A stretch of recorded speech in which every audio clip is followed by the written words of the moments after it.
All right, guys, we'll get started here in a second. Sorry about that. Had to help my daughter with something real quick, and then I had to get my coffee. Give me a second. We will get started. We will not be going on to PTU because they're going to be doing a patch tonight, possibly, so I'm just going to wait.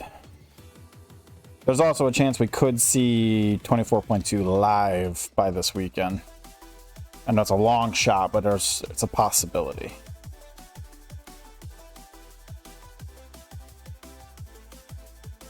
Which I'm excited for.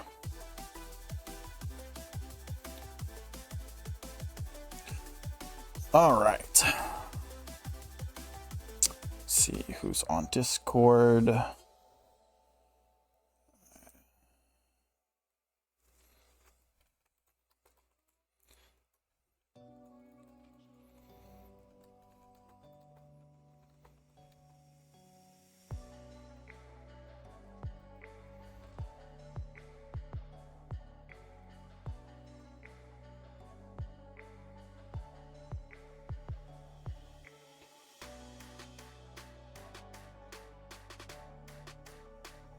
Okay.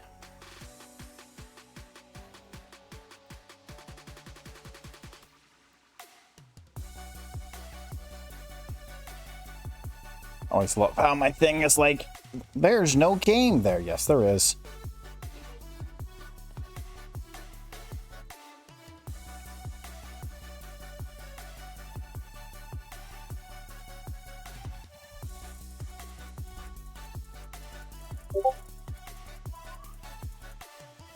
Oop, keep hitting the wrong button.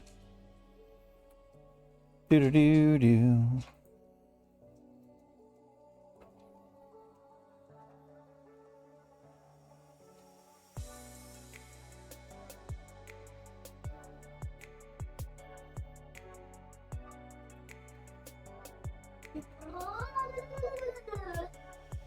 That was my child. Finish your thing so you can get a picture for it so you can turn it in.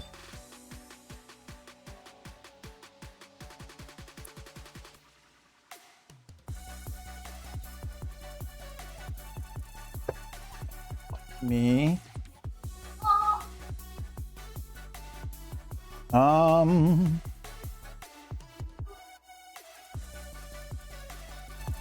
Oop, wrong direction.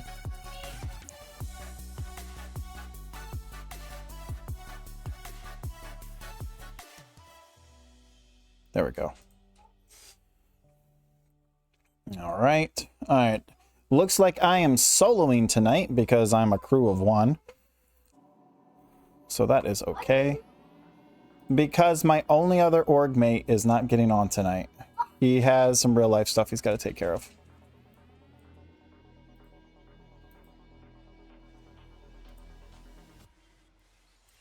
All right.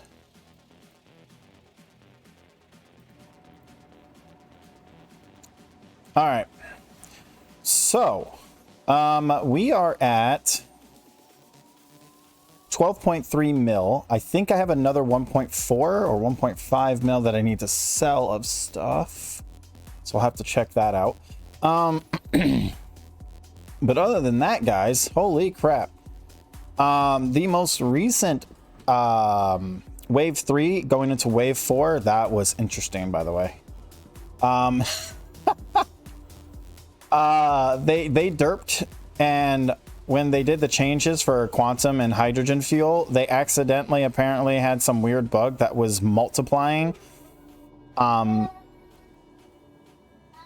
Okay, you have 5 minutes to finish, or I take away a privilege for tomorrow. So finish writing your stuff. She's screwing around instead of finishing her assignment. She has a weekly journal that she has to finish, and she waited till today to start working on it, and it's due today. So sub shove.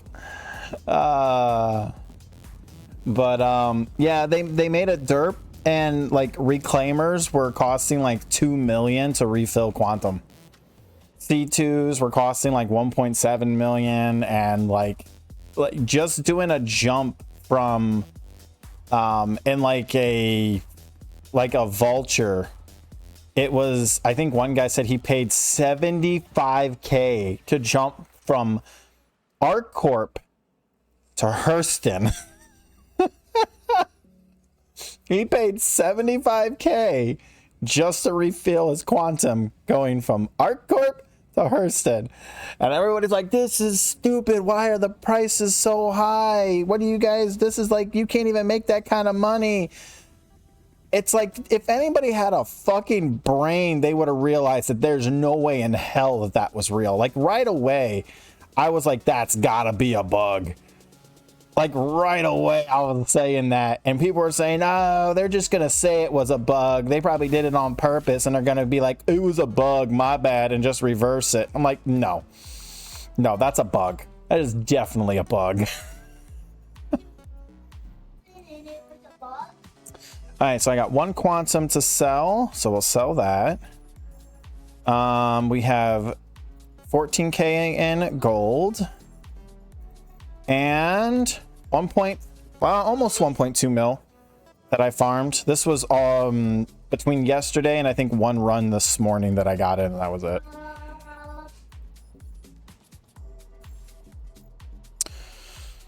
And then we have to head over to the other area to sell the construction material. So, yeah, we got to do that. Yeah, it was 100% not intended. It was a bug. It was apparently had something to do with the resource network. There was some like back end multiplying that was going on when they did the update and they didn't catch it in time. And yeah, the prices were supposed to go up, but not by like that much.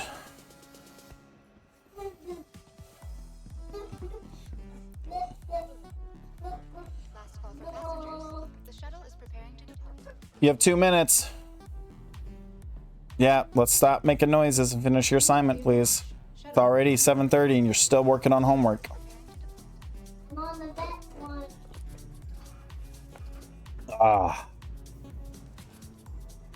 Got my coffee.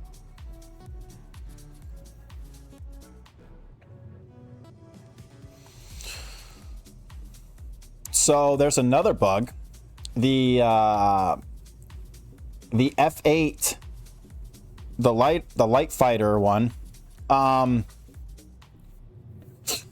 it can shoot forever, and its cannons are 71 shots before it runs out. Yeah, they need to hurry up and fix that before that goes live. Otherwise, the F8 light fighter is going to be it's going to be the new meta for a while.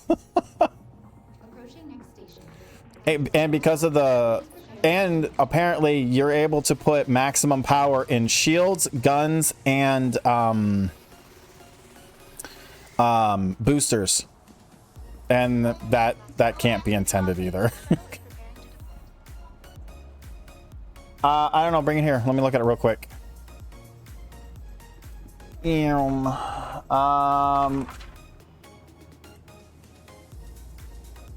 Well, it doesn't say anything about drawing a picture, but I would assume so, but you don't have to. Double check with mommy.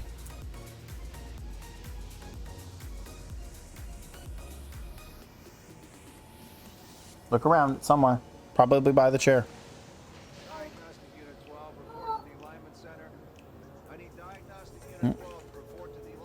God damn it, child. Did you buy... You bought 2 fruits and a drink?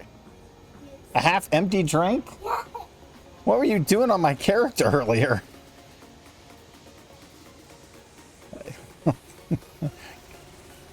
Ay, kid. I picked up anyway because I thought the character would be hungry and then... I have food on my character right here. I got sandwiches. That looks like a brain. It does look like a brain, but it's a sandwich. It looks like a brain. Go finish your assignment now. Godchild. 41. All right, perfect. So I made my money back for my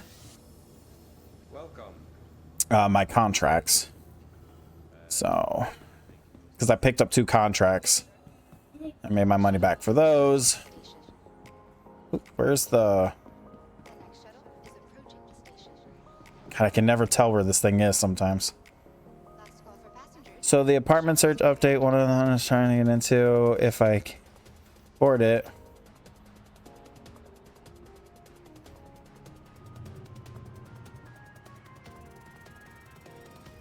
Oh, okay.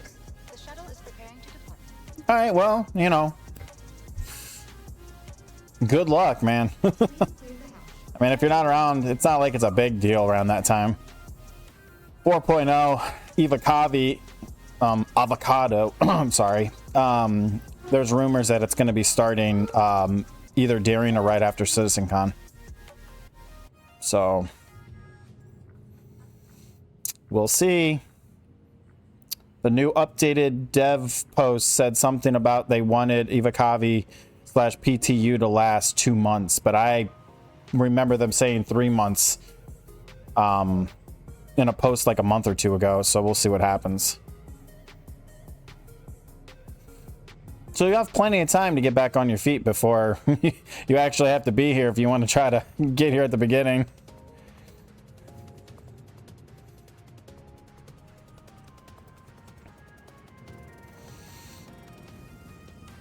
Although you'll probably be unpacking for the next 2 years. Or some boxes never get unpacked. I still have boxes in my basement from when we moved into our house over 6 years ago.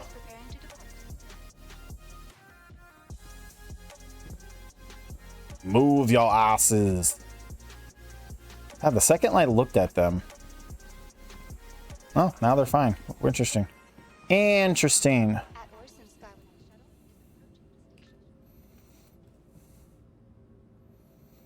Now we'll see how much of these patches and informations and stuff is actually going to happen. We'll see. I'm excited. I want my Zeus even more now. Oh, I didn't tell you. I did get the fly around in a Zeus. I borrowed one on the test server. So I love it. It is definitely a solo player ship. 100%. Oh, one guy. Oh my God, he would not shut up about this. He says that the Zeus CL is the worst cargo ship ever made. And he was like throwing the biggest fit in the world out of it, all because of the fact that the third stack or fourth stack or whatever the hell that is, he's like, it's too stupid to load. He's like, you can't do cargo runs in this.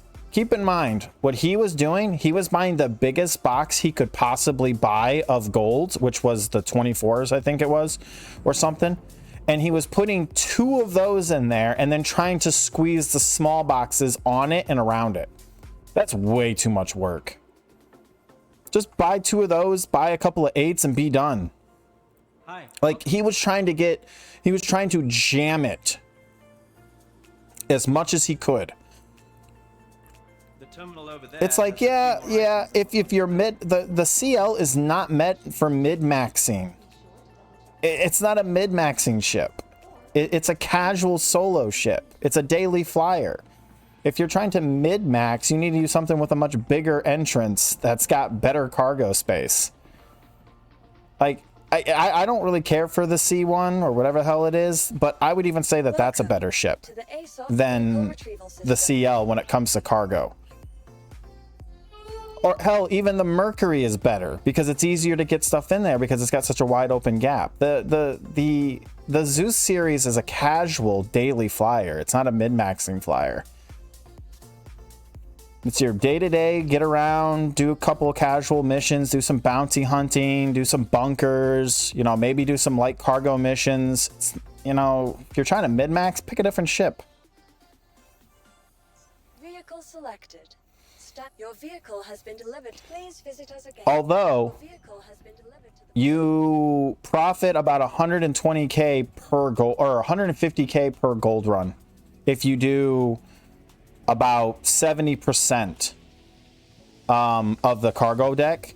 If you mid-max I think it was, what was it? If you're mid-maxing, you're looking at about 220k profit on gold if you're doing the gold route. So it's really nice if you're able to do gold runs. But again, you got to leave your doors wide open. So there's that problem. Oh, speaking of that, there is a rumor, again, rumors, quote, that they're going to, because the hacking part of the game isn't coming out, apparently they're going to make it where if somebody wants to get to your ship, like if somebody runs in your back deck and goes through the door and they go up the ladder and they get to that first doorway, they actually have to shoot it to open it, which means they won't be able to open it in arminous zones because you can't pull your gun out and shoot the door in an arminous zone.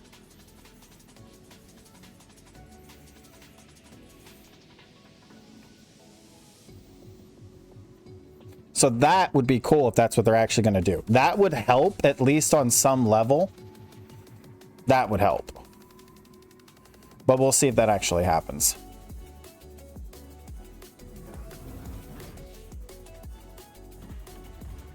Because if they treat them the same way that they treat like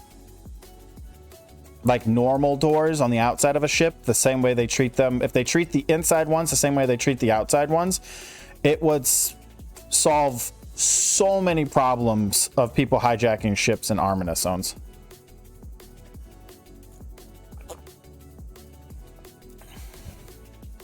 Except for the people that glitch into stuff. Can't really do anything about that. But it would cut back on the amount of hijackings in safe zones.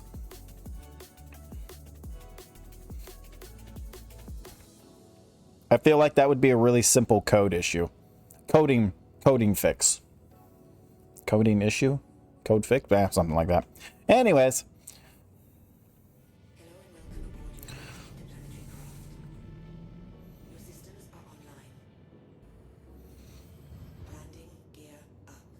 Are we going to open, please?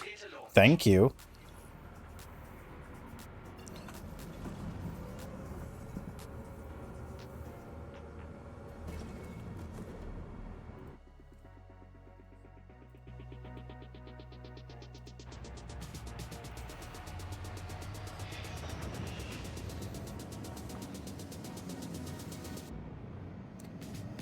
Let's go see what kind of ships we can salvage up at the space station. So, speaking of space station, I salvaged somebody's ship at the space station earlier. It looked like a ghost ship. It had a little bit of damage on it. Somebody just target locked me. And it was probably this dude up to my left-hand side behind me. So I saw like some Buccaneer or something like that on the ground, and I target locked it, looked around a little bit, had no shields on. It looked like it had a little bit of damage on the wing, so I figured it was a ghost ship. Went up to it, started salvaging it. I didn't get a crime stat for salvaging it. Decided to destroy the ship, like to do the disintegration so I could absorb it for construction material. Instantly got a crime stat. The guy apparently showed up. About 2 minutes later, started throwing a big ass tissy fit in global. And I was like, no shields, num num. That's all I said.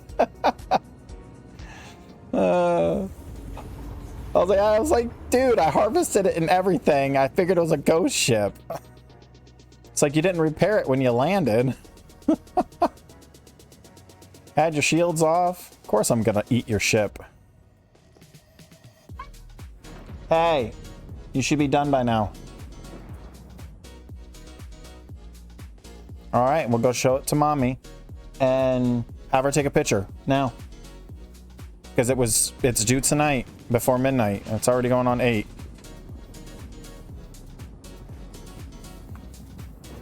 Oh yeah, so decoupling and coasting is going to be a thing that people are going to have to start getting used to with these new hydrogen and quantum travel fees.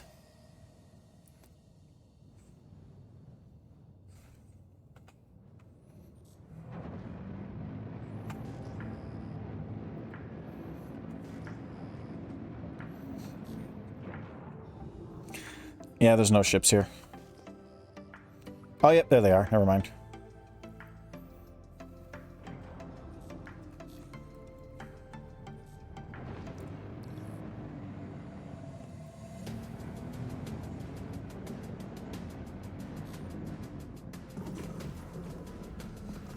Let's see. There's where'd they go? They're right up here. That's a player because he's moving. Oh, no. They're gone.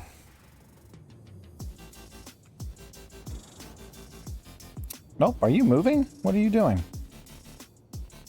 Shields are off, and I think he's just sitting there. Now, at the most, we're only going to get probably about 2 or 3. Let's check it real quick. It looked like he was coming out of that port there, though, but I'm going to check real fast. If it's nothing, then we'll move on and go do a...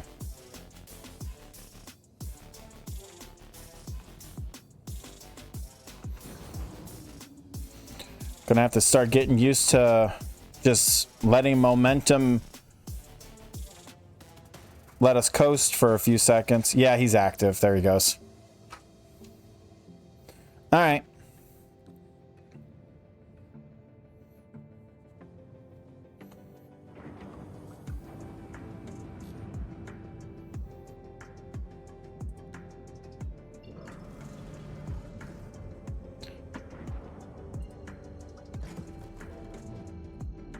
Actually, let me check contracts real fast.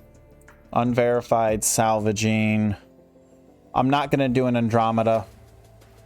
You barely get about 10 SCU for an Andromeda. And I've almost never found anything on them. I would love to do these higher paid ones, but I don't think I'm going to be able to do, like, there's going to be anything good on them.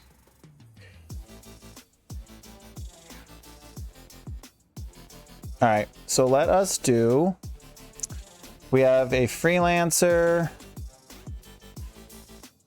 harbinger, and a freelancer. This freelancer is at L4, Hurston, and that one's at Arc. This one's L4. How much time is left? 7 minutes? L4, isn't that right here? Is that L4? No, that's, hold up, right here. No, it's L3. Okay, where's L4 at? Is it this one? Okay, L4 is all the way over there. Okay, fine. We'll do that one. We'll take about 5-minute detour. The other one's at L2 Arc. Yeah, but L2 Arc's going to be this one. Yeah. All right, so the closer of the freelancers is this one. All right. We want this one.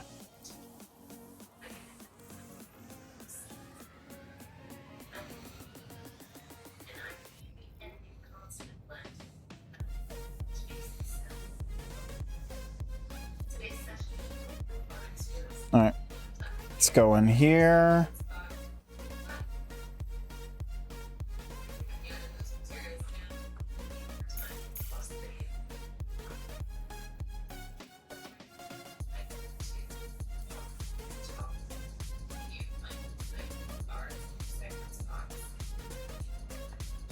Yeah, but they're definitely I think with the new excluding the bug that made it way too expensive. 1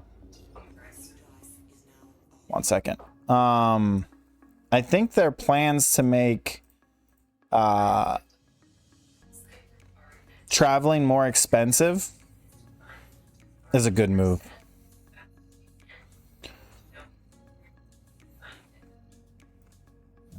It basically what it does is it makes it so you kind of have to planet hop a little bit, at least for Stanton to some extent. Like you can probably do a full jump, but you'll be completely out of fuel. Because according to the calculator that I was looking at and the graph that I looked at, they cut the time in half for quantum travel on every single ship. for almost every single driver. There were even ships that were originally 10 minutes to travel from like one gate to the other. It was down to like 4 minutes. It was like 3 minutes and 40 something seconds. So they definitely are cutting back a lot on the time. And I think they're doing that in preparation for Pyro. Because if you think about it, it already takes 10 to 15 minutes, depending on the ship and the driver, to travel Stanton. And Pyro is supposed to be twice as big. So you went from 10 to 15 minutes, while we're talking about the larger jumps specifically. You went from 10 to 15 minutes to 20 to 30 minutes. Nobody's going to want to sit in quantum travel for 30 fucking minutes. 15 minutes, yes. I could see that being understandable for a system the size of Pyro, but 30 minutes in quantum? I love traveling as much as the next guy though, but if I only have 2 hours to play and I have to spend half that time traveling from one system to the next, or from one thing to the next in the same system, ain't happening. I mean, yeah, you're gonna have to plan a little better. It looks like we just got a update. Patch notes have dropped. All backers full open. Called it. I knew it was gonna be tonight. Stabilize fixes. Obviously, Zeus flyers can fly. They did a additional HUD and MFD reworked. Character creations were fixed a little bit. Some sounds in the caves were fixed a little bit. Quantum travel adjustments again were fixed. Increase the quantity of shield hollow material. Vehicles don't care. Some more polishing on HUD and MFDs. Polishing sounds, technical details.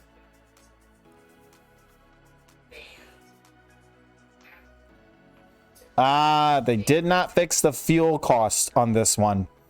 Nobody's gonna want to fucking play. Like, so many people I've talked to said that they're not playing with the fuel costs at what they're at because it's too expensive. Like, it's hard to test anything when you gotta spend half the money they give you on fuel.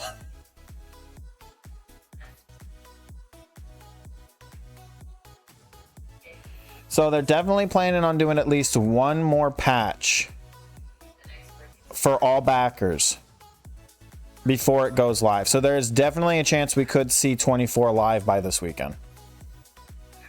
I would say that they'll probably do a patch tomorrow on Thursday.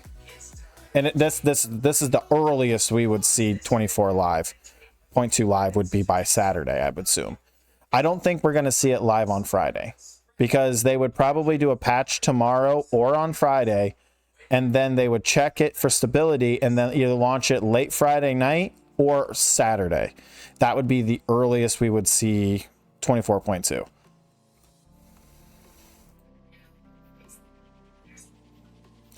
Yeah, they're not doing the fuel adjustments in this one. They're doing it in the next one. So even I'm avoiding playing PTU right now because of the fuel costs. It's just too expensive.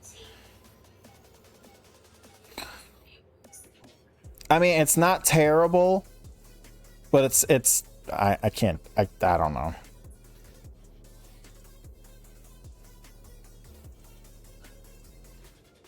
Yeah, so we'll see. Hopefully they do the patch tomorrow. If not, oh well.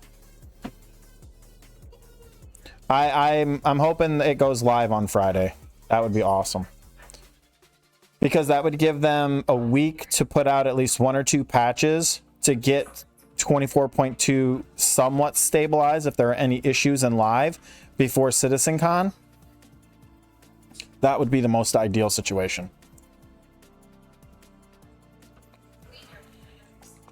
Especially if their plan is to announce Ivakavi 4.0 is starting during or after CitizenCon, which would line up with the rumor I've been hearing the last couple of hours.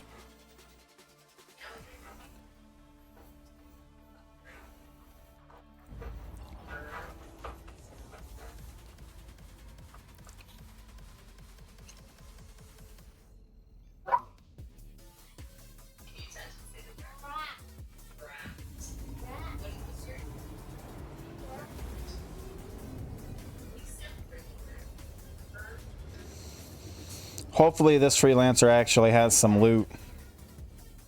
The last one didn't.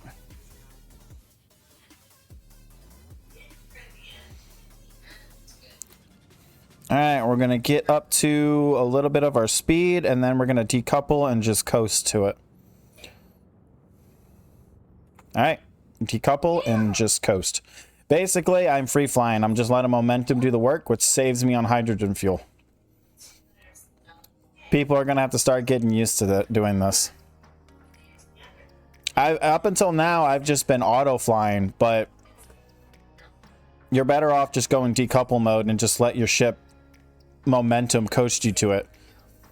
I mean, I could go all the way up to 1,000. I mean, you do start to slow down, but it takes a while for you to slow down.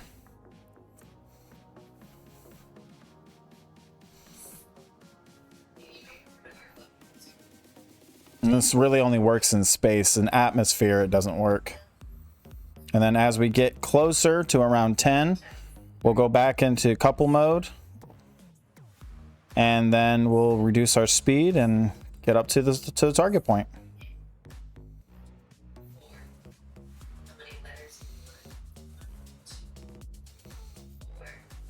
I'm back in couple mode.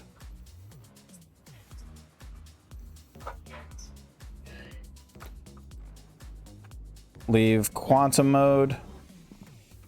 In scan mode, scan the ship. Hopefully it's got some loot. The last two that I didn't have loot on them.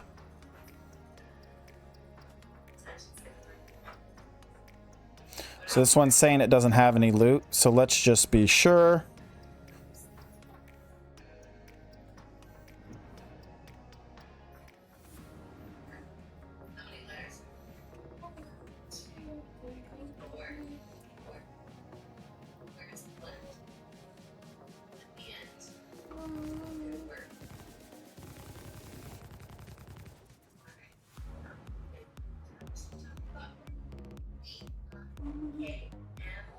There's loot in there. Scanner lied to me. There's loot in there.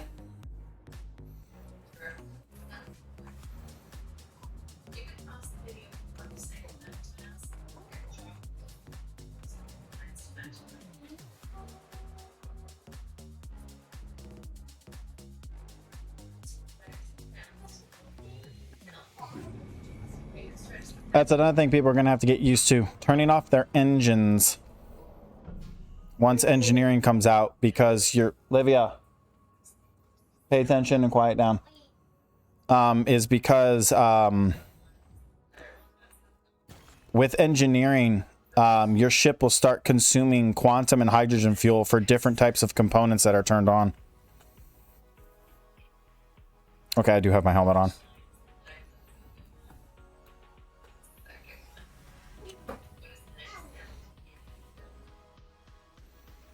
I'm a little too high, but whatever. I don't care at this point. All right, what do we got here? Scrap. I don't think there's anything good on here from the looks of it.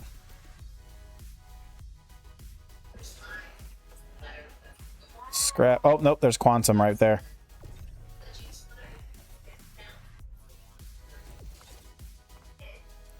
Food, food, food, quantum. And the quantum I definitely want, because the quantum is worth twice that of recyclables. So I actually make some of my money back for picking the mission up. The other one might be gold. Yep, 1 gold.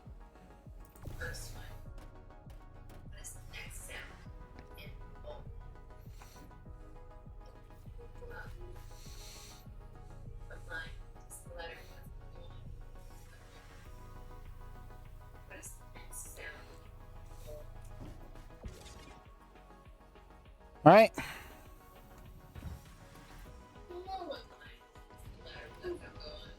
All right, let's start scrapping it.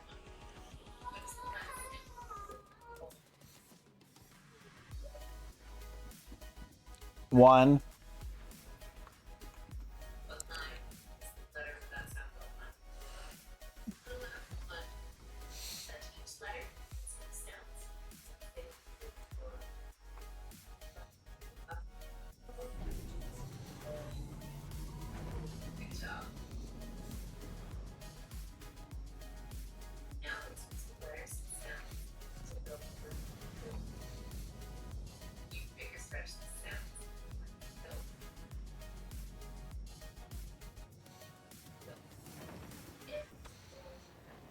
And here we go.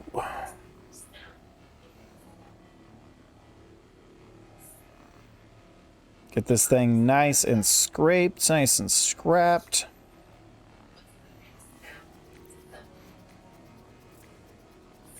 I think we'll probably do maybe some bounties possibly tonight even. Haven't decided yet. I'm not going to do salvaging the whole night. We'll see how long this takes. This is my short stream. I actually have to be up for work at 5 a.m. So I do need to head to bed at a normal hour tonight, unfortunately. Don't worry, we still have time. It's only 8 o'clock. So we still have a while.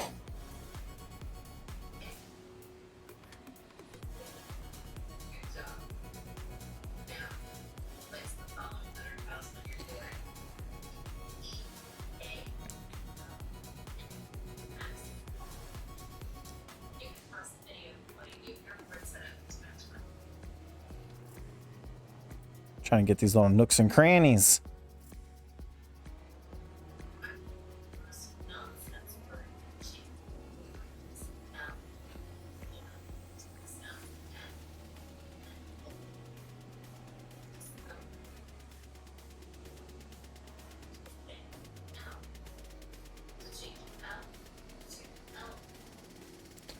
Yeah, I really wish they put some more valuables on these.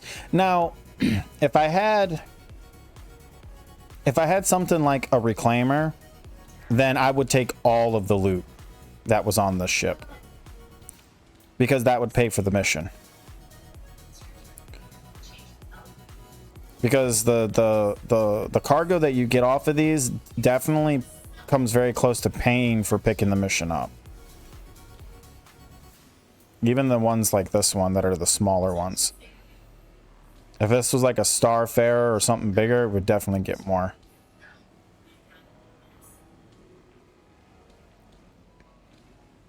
Or not Starfarer, Mercury Star Runner. Those ones have always given me more loot. Unfortunately, you don't really see any of the extra larges or large ships that often on these, which I was really disappointed that they don't really put those in here. I wonder if they're holding off on those for some reason, or they're just not in the game yet. Because you don't see things like C2s or Caterpillars. At least I haven't seen them yet anyways. And I don't think there are any higher ranks, unless they're on the unverified ones that cost like 100k plus. Those might actually have what I'm looking for. But there's no guarantee because I've never done them, and I'm not going to do them solo in a vulture, because if they do have something that has a lot of cargo on it, I'm not going to be able to get it all, and it'd just be a waste of money. So technically the hammerheads are a waste of money too, but they only usually cost about 10k to pick up. So you make your money back after your first one SCU.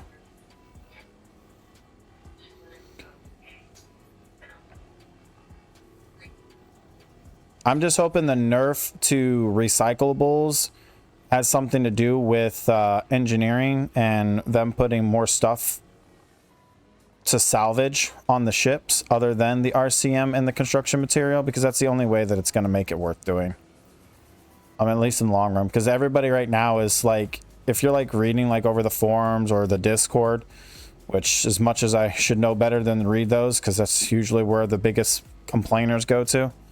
Well, at least for the ones that actually, you know, post about it. Everybody's saying that the Reclaimer is dead now. That it's a useless ship. That you can't make any money with it, and that it's a dead ship.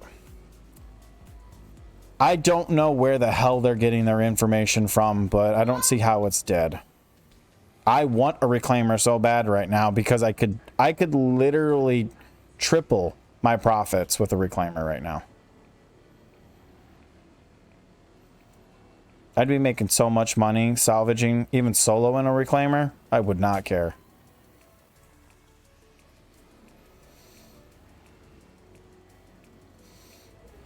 Having all that extra cargo space and being able to munch up even larger ships and get all that construction material.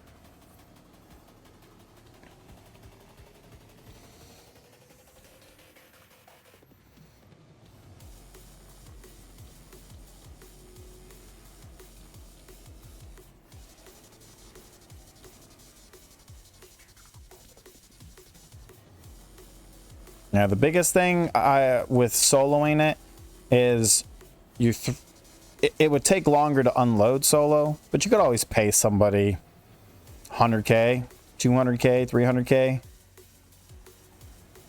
to help unload.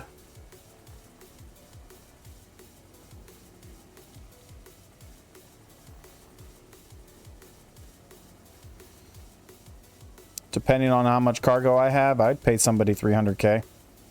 Only takes 2 people to unload an overfilled reclaimer.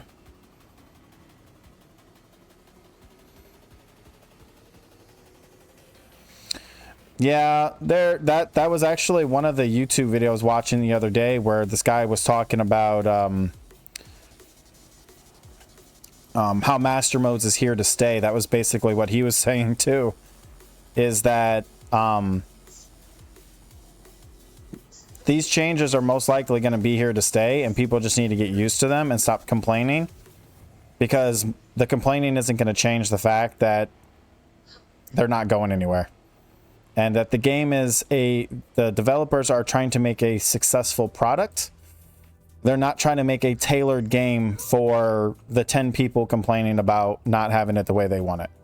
Now, don't get me wrong. It needs to be balanced, and it needs to have certain features to be a game. That's for sure. But it's not going to be tailor fit for a specific playstyle. And the people he was specifically talking to were the light fighters, the PvPers, that were upset that their PvP, their way of playing PvP was ruined.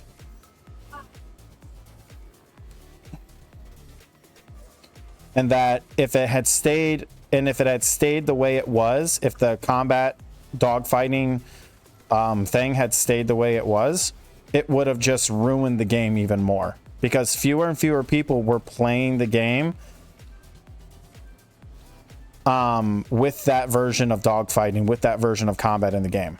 Because the very small percentage of hardcore pro mid-maxer PvPers were dominating the field like 1v7 using the methods that the old flight model let them do, and it was an unfair advantage. And it would have eventually destroyed the entire PvP combat scene, if not the entire game. So they had to change it. So the changes aren't made for individuals, they're made for the successful lifespan of the game. And if a handful of people can ruin it, is not hard for a handful of gamers to ruin something for everybody. I believe one of the devs' words, his specific phrase was, accessibility is what is more important. And if a certain part of the game is not accessible, then it's not playable. And if it's not playable, it's not a successful product. And that is the most important thing for Star Citizen, is a successful product that everybody can play, whether it's the best in every category or the worst in a specific category. It still needs to be accessible to everybody. And if 1% of the population is dominating in something, it's not a successful product or accessible. And I'd agree.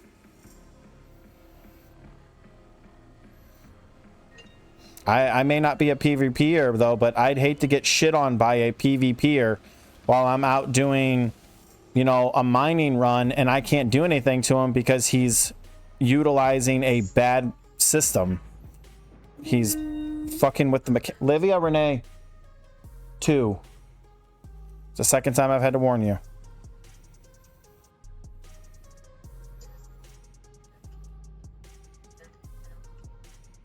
I lost my ship. Where did it go? Oh, there it is. But yeah.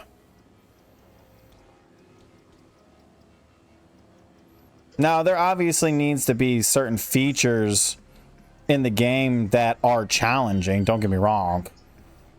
You know, not everything should be accessible, but something like flying a ship and dogfighting, which is technically the most basic thing in the entire game that everybody does because it's how you play the game. It's a space simulator.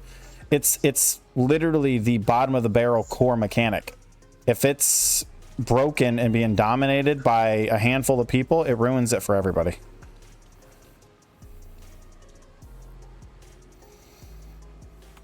Get rid of this bot.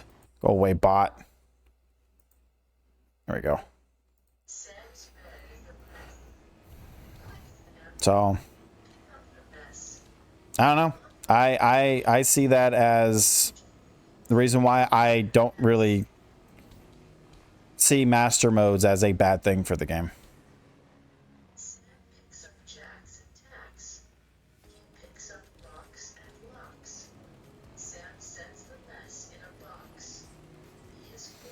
I don't even remember when that was.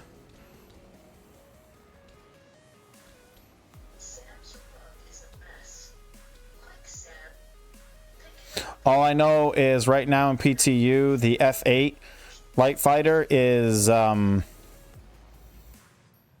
needs to be fixed because that is broken as fuck right now. It recharges so fast that nobody can even, like, it just never stops shooting. It doesn't overheat. It's got full power into everything, and its recharge rate is like 3 seconds after being completely emptied. That is just way too overpowered.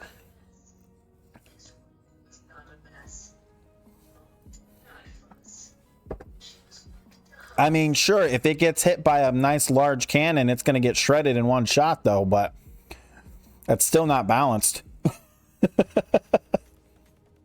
So hopefully they fix it.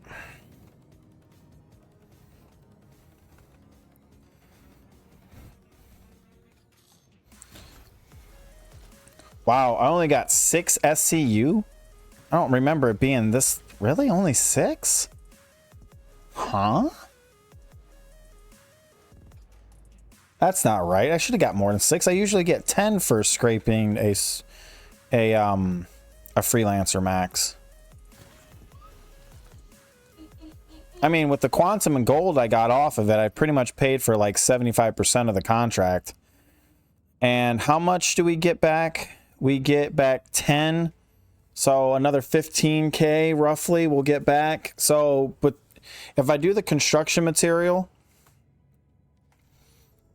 between the construction material and the quantum and the gold, I pretty much paid for the contract, which means the SC, basically the only profit I made was 6.6. I think this freelancer might be a little fucked up. Olivia Renee. But anyways. Are you done? Finish now. All right, sorry about that. Child's taking forever to finish her homework. I'm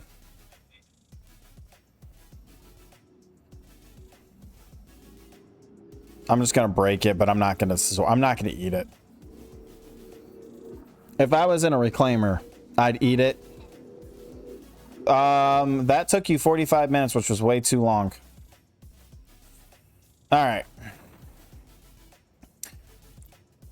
Okay, so let's see here. What contracts do we have for unverified? We still have the Andromeda. Oh, the Andromeda hasn't finished resetting yet.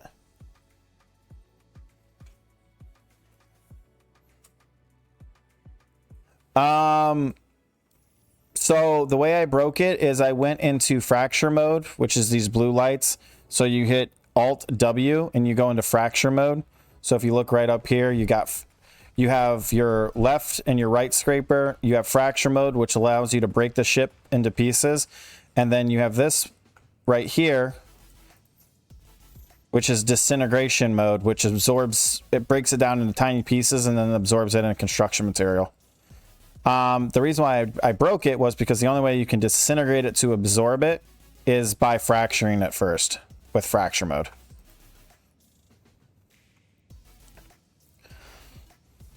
So it allows you to absorb it. But yeah, but since I'm only going to make about 12, maybe 15k off of it, I believe, for absorbing it. I'm not even going to bother with it right now.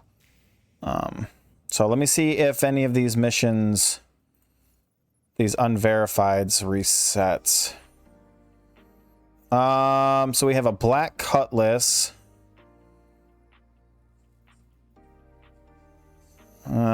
Prospector, origin. All right, let me reset it.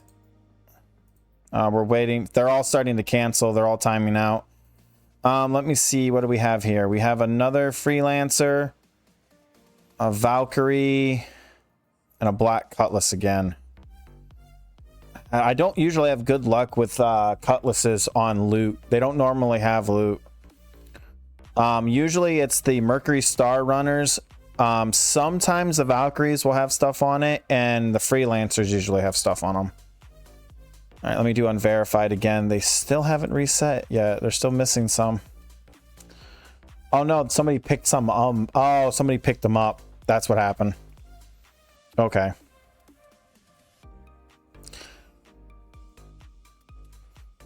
Yeah, so far nobody like I think people are picking up the hammerheads because I'm not seeing those.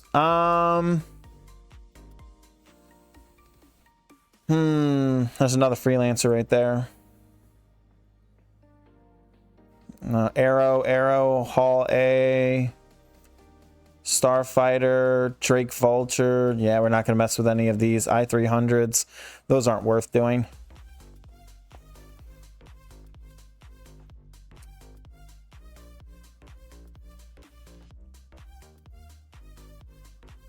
All right, well, let's grab this 6k black cutlass. We're not going to have loot on this one because it is a unverified, so there's probably going to be no loot.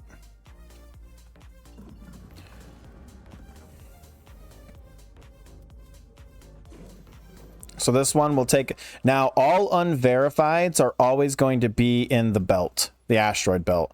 So you can chain unverifieds without ever having to leave the asteroid belt, which makes it really profitable, since they're usually pretty cheap. So every single unverified you will always find at Yella in the asteroid belt. Every single one of them never fails. That's where they are, and that's where the game loop for these is always at.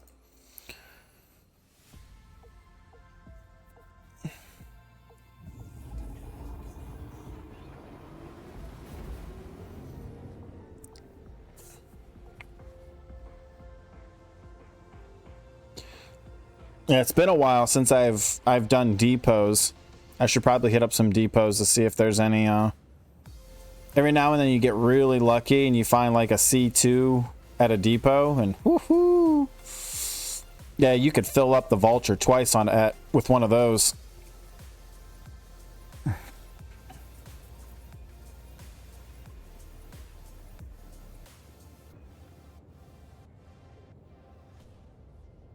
Are you done?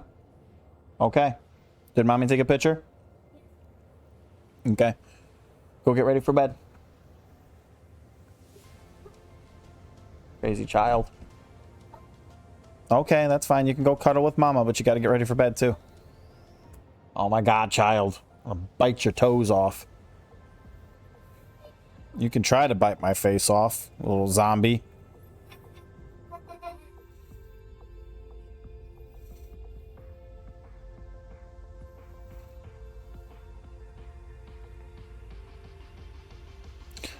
Yeah, somebody on the server I was talking to earlier this morning was like, why would you want to waste your time grinding for a reclaimer when we're going to get a server wipe in probably 2 to 3 months? And I was like, otherwise I can't justify playing the game.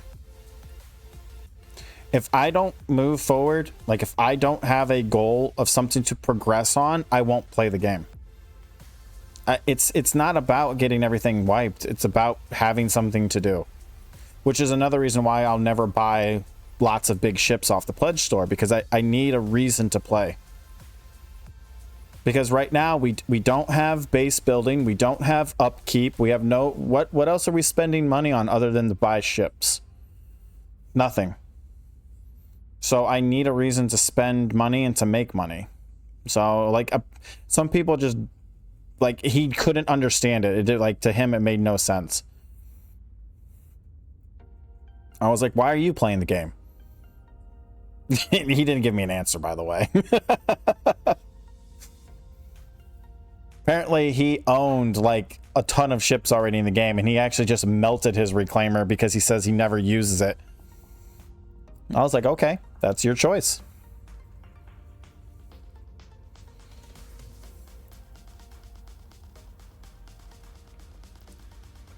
I'm a PvEer.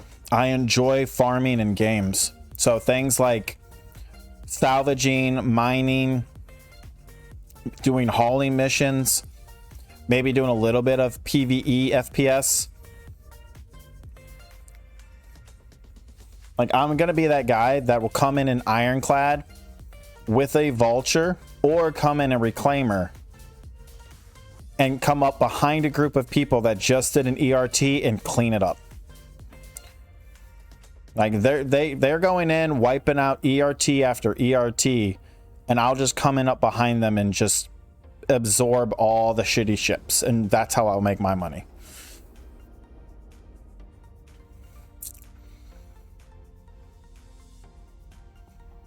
At least for now.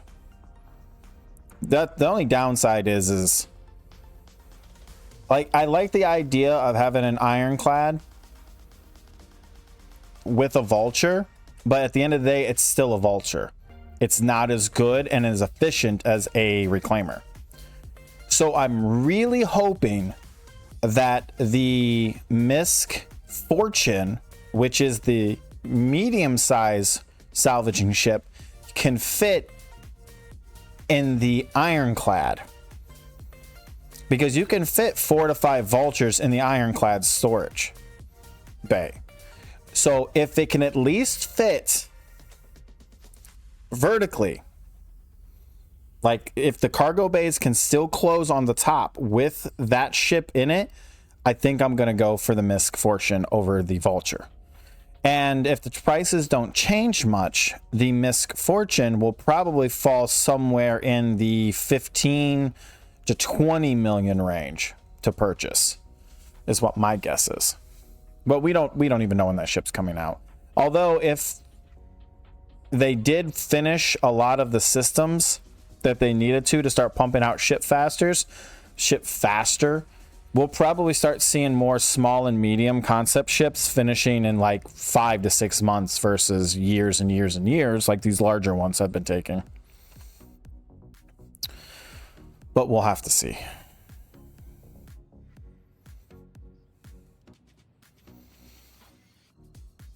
Because they managed to finish the Zeus within a year. I mean, it was in concept 2 years ago, but once they started the actual white box, gray box, and polishing phase, it only took them a year to do it. So the smaller and medium ships shouldn't be an issue, and the Zeus is considered a medium ship. And the Misc Fortune is considered a medium ship. At least at the moment, we believe it's a medium ship.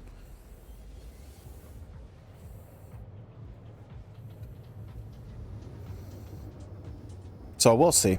It'd be kind of cool if you could fit that inside of an ironclad.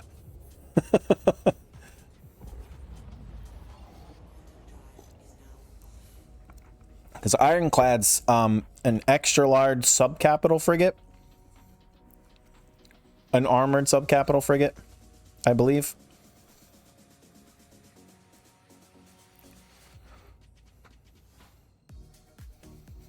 Which puts it at the extra large stage, minimum.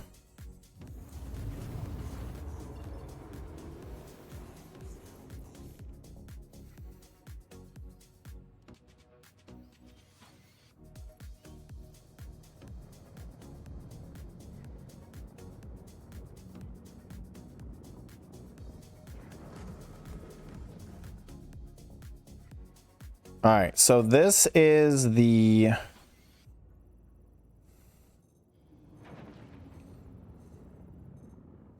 We're still too far away to scan it. So this is the unverified black cutlass.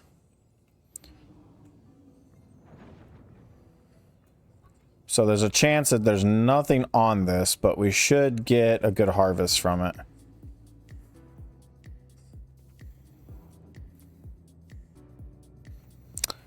The doors are already open?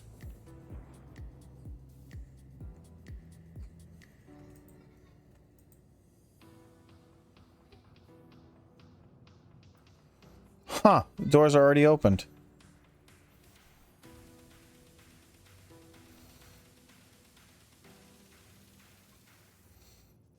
And it's saying nothing on it.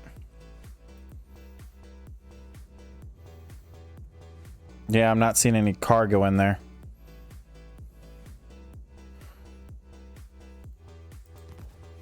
All right.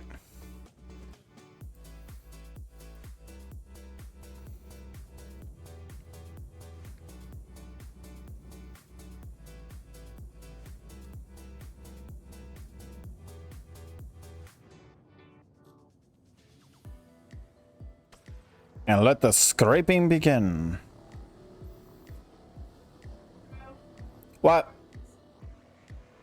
What?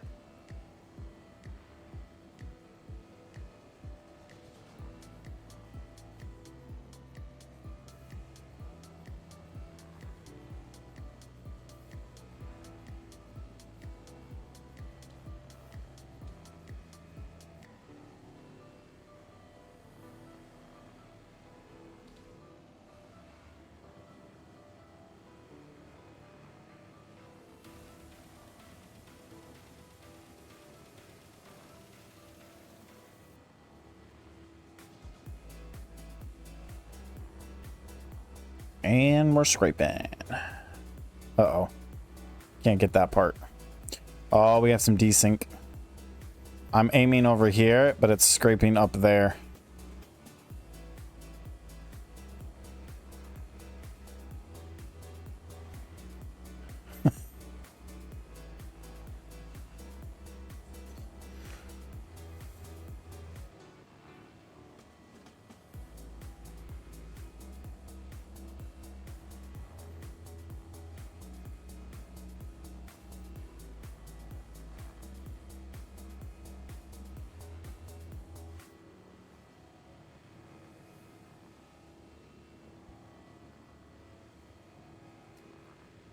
It's showing. It's showing scraping over here when I'm scraping right here.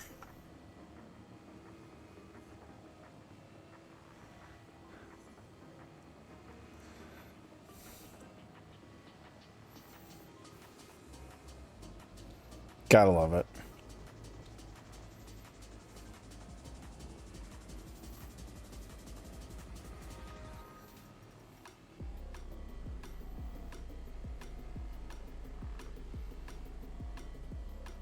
Yeah, just a bit.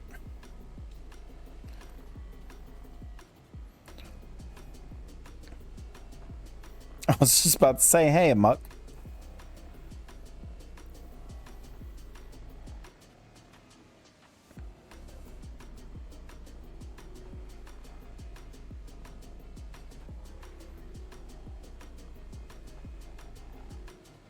We're doing a little bit of salvaging, and then we'll probably move on and do something else for a little bit.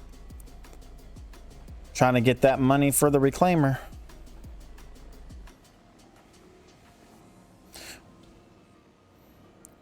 If 4.0 is going to be entering Evo during or after CitizenCon, that gives me at least 2 or 3 months to play with the reclaimer before I lose it. More than enough time. And if it doesn't, and it ends up being even longer, then it gives me even more time.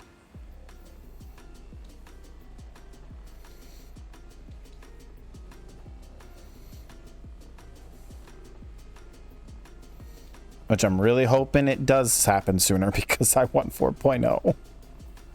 The whole reason why I came back to the game and actually wanted to start playing it again was because I had a feeling this was going to be the year finally.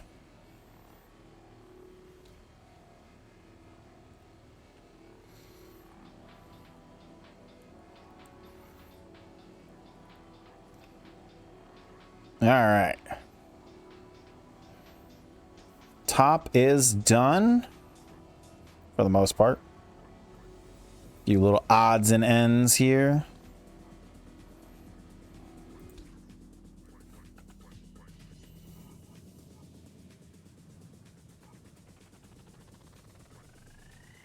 What you up to tonight, Amok?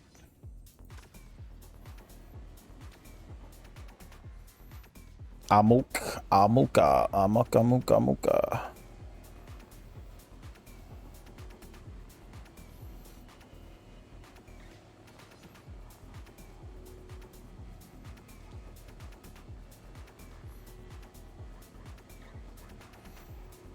Meow.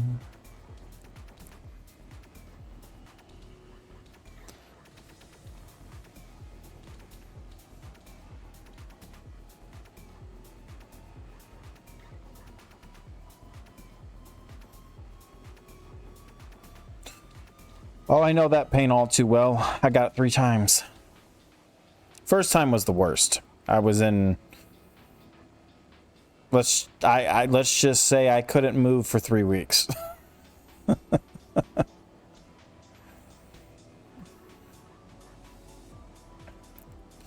Second 2 times I got it, I was only sick for a week and then for 3 days.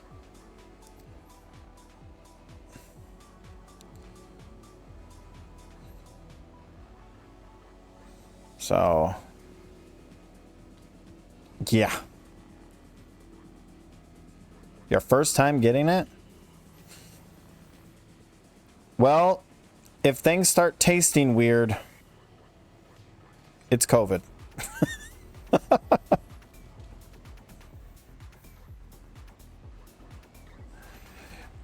But I will say this, if you start getting short of breath, go to the hospital. That's the part you need to be most worried about.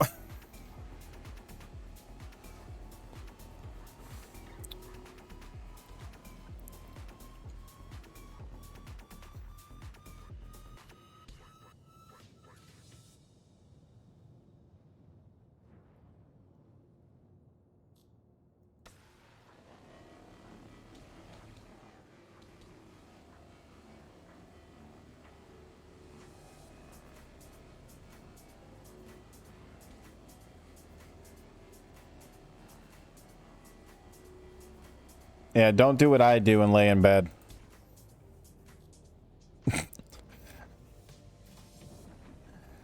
I got yelled at. You could have died. But I didn't.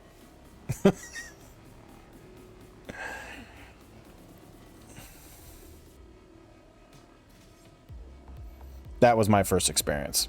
Fun times. Yeah, that was actually during the initial outbreak, too. I think it was like 6-7 months after it hit worldwide and started making a big deal. It's been a while.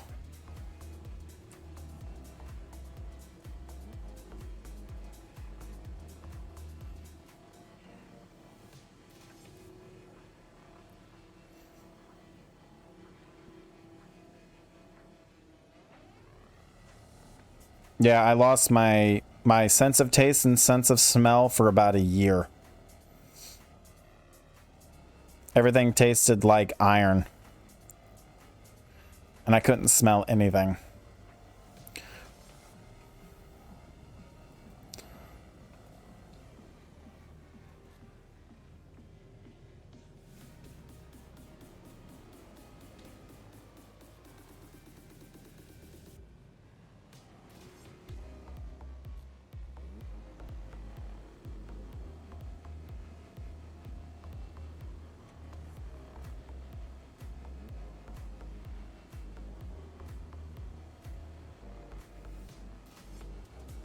And we're not going to be able to scrape the whole thing. before we have to unload. So we're gonna have to unload here in a second.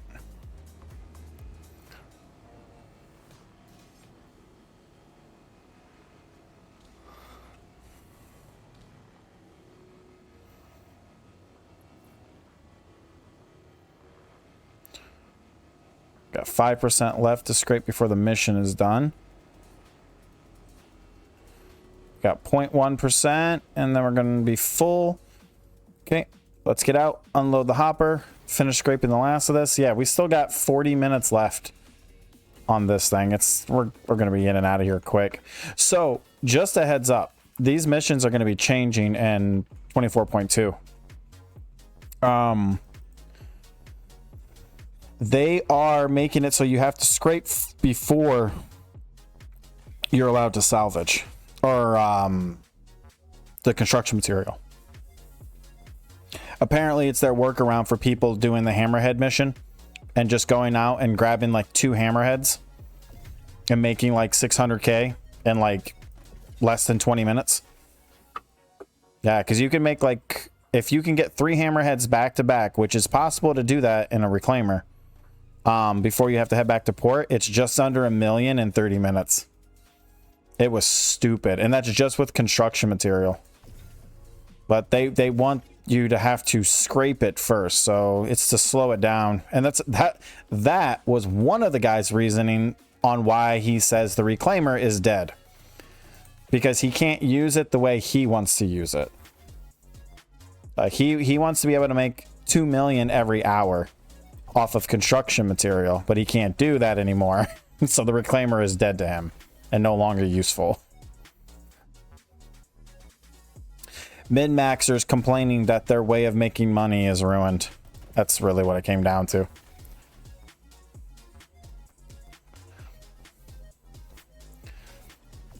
I mean, one hammerhead is still worth 2 million if you scrape it. You just have to, instead of going through 3 hammerheads, you're now going through 1. So I don't really see what the problem was. An extra 30 minutes of work for the same amount of money that you would have gotten from 2 or 3 of them. Seems like a balance.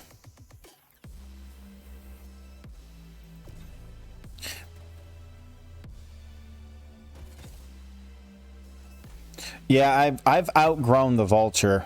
The vulture was nice in the beginning, but it's slowing me down now. Like, I've gotten so efficient at this that when I'm not distracted and I'm tunnel visioning, I make about 650K an hour.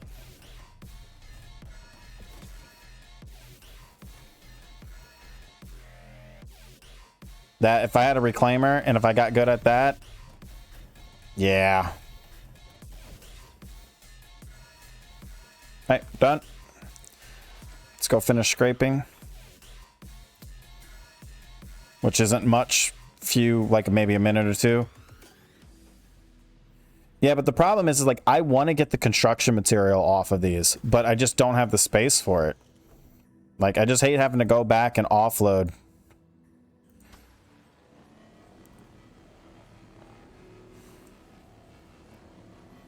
But the smaller ships really aren't that worth it.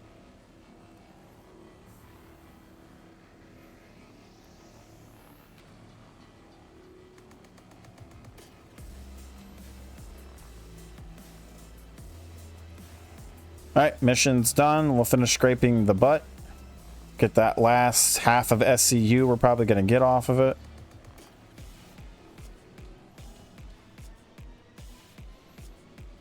Maybe 1 SCU, actually, now that I think about it. We might actually be able to get 1.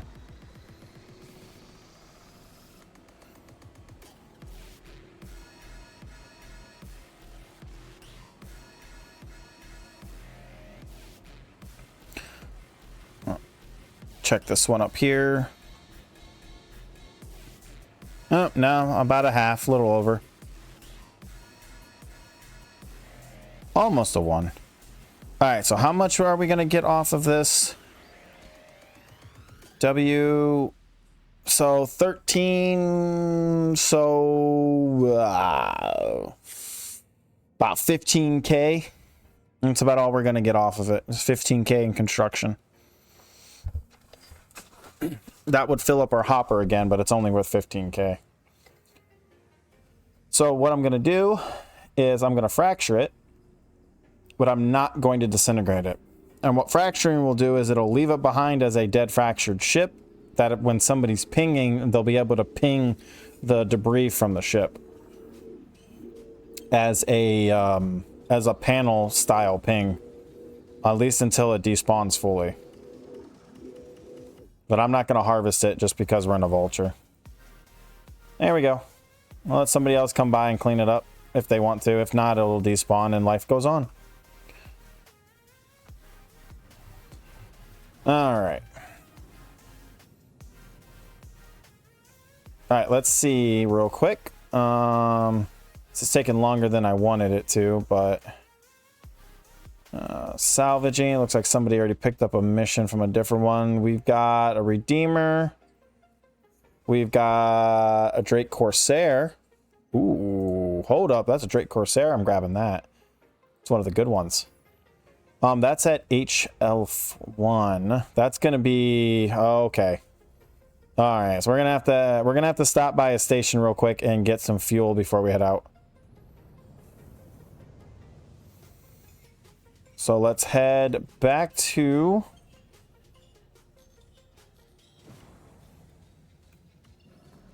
accidentally put decouple mode off.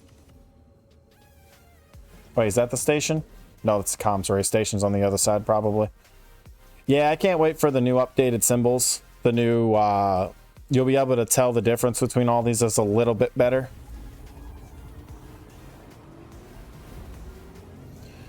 It's gonna be nice. I like the new symbols for the locators for like the space station and the satellite. So the array is over there on that side. So let's see, is there a jump point right here? Of course, they're going to make me do it the hard way. All right, let's go in here, go to planet, click here, click there. Click on this, hit R. Get the 2 jump points that they're not giving us. That's right above me. Of course it was right above me. Hey, just wanted to point out. Hold up. Before we jump. You guys see that black dot right there? Anybody think that's a black hole? Oh my god, I'm being scanned by the fucking popos. Hold on. Fucking popos are here. I swear, officer, it's just construction material. Wait. Where's he at? There he is.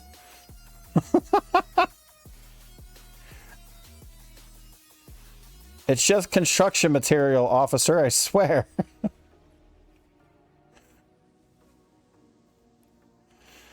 Dude, I get stopped by the frickin' police so often. Like, I swear, every time I'm anywhere near Yella or Corsair, I get stopped by the police out here.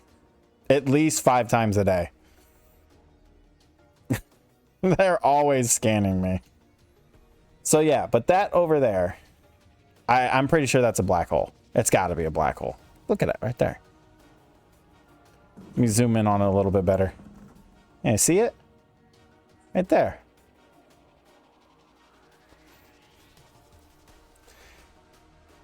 A very random dark spat in the middle of nowhere in space. It's a black hole.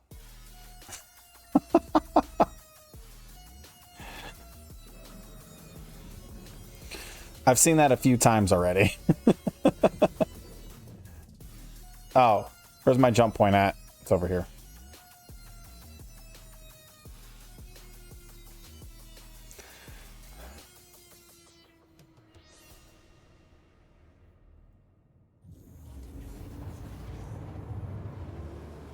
And if it's not a black hole, oh well.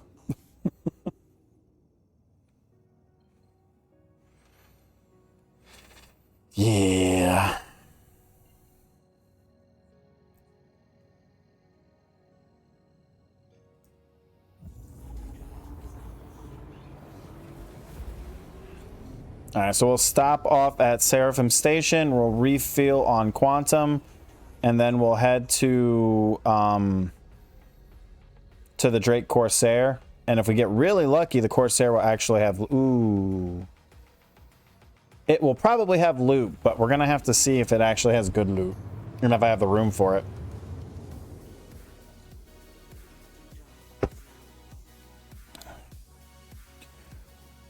All right, so where we need to go is right there. So we'll get up to our speed here in a second. We'll decouple and coast in. Right now we're coasting in. We're not using our thrusters.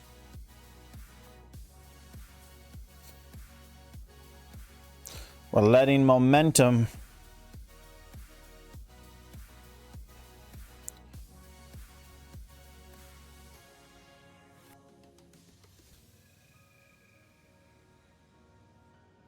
Save on hydrogen fuel.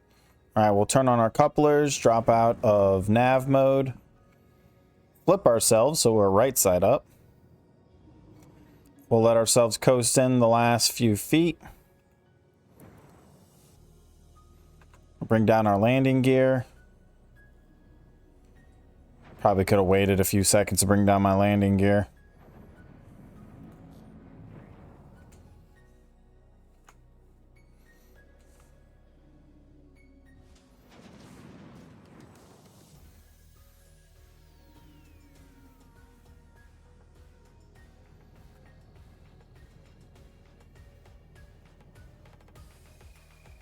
And successful landing.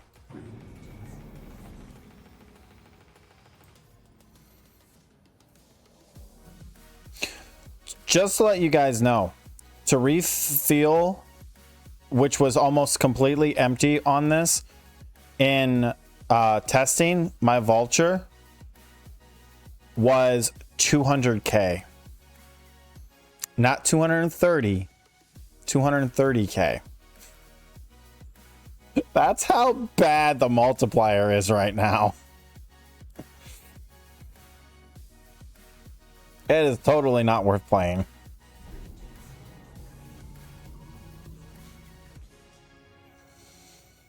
But when you think about how much money you can make on a Vulture, you can make about... Did somebody just zoom past me? I think it was a glitch. Anyways, when you think about how much money you can actually make...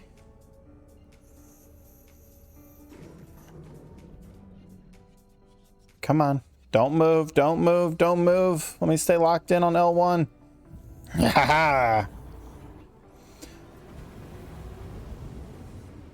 Yeah. When you think about how much money you can actually make on a Vulture, I feel like 230 is still not high enough. It could be higher. Like I would even accept 23K. Because you're making a lot of money with a Vulture. I think it's 330K is how much you make if you overfill it. If you overfill. So if you're overfilling, you stay within a certain area, you're making good money. So if you have to pay like 23K to refill, then I could accept that. Stop giving them ideas. Too late, buddy. They already did that. I have a feeling the new prices are going to be closer to what I'm thinking they are.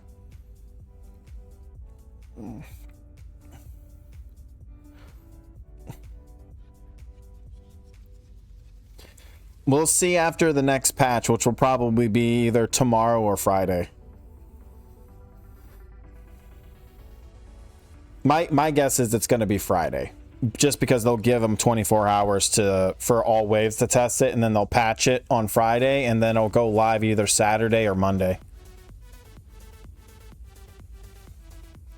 Unless they have to do a second patch, then it'll probably go live on Wednesday.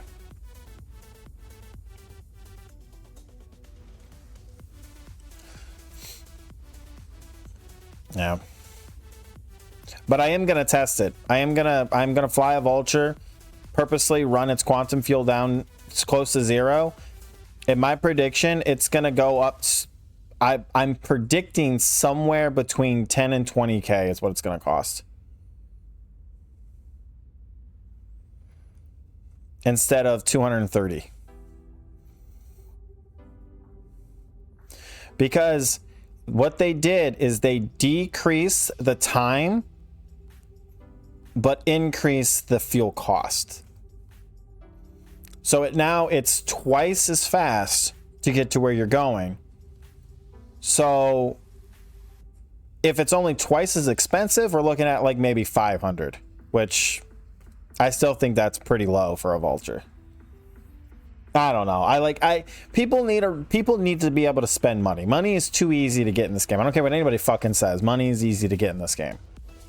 It's an MMO. It's supposed to be a little grindy. If you're actually working with a crew, you should be making millions per day.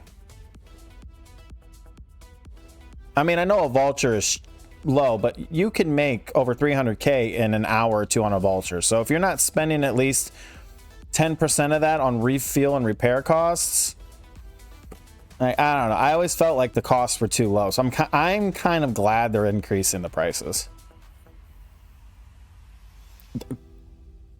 Remind you, I don't approve of the bugged prices right now because that's ridiculous. But shit happens. My coffee's out. Damn it. I'm gonna have to get more.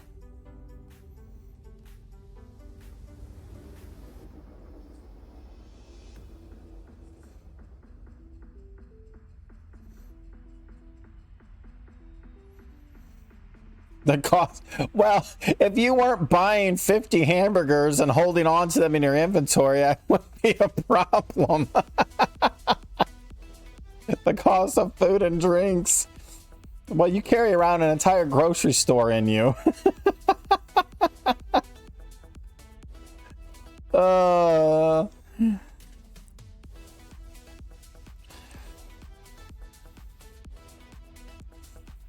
You gotta.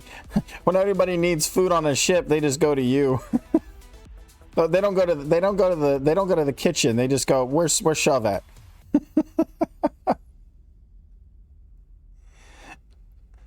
But see, that's where the storage space on a ship comes in handy. Now, if you haven't noticed, there is actual boxes, little cubby holes.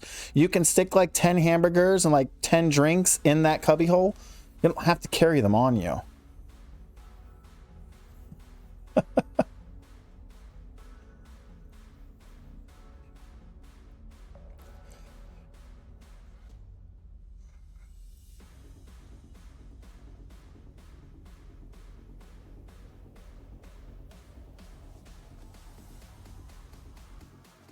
Oh dear God.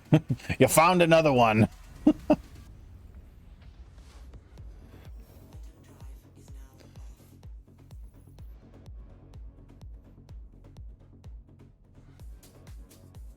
You said nuts. Apparently my bot didn't like that. Who knows?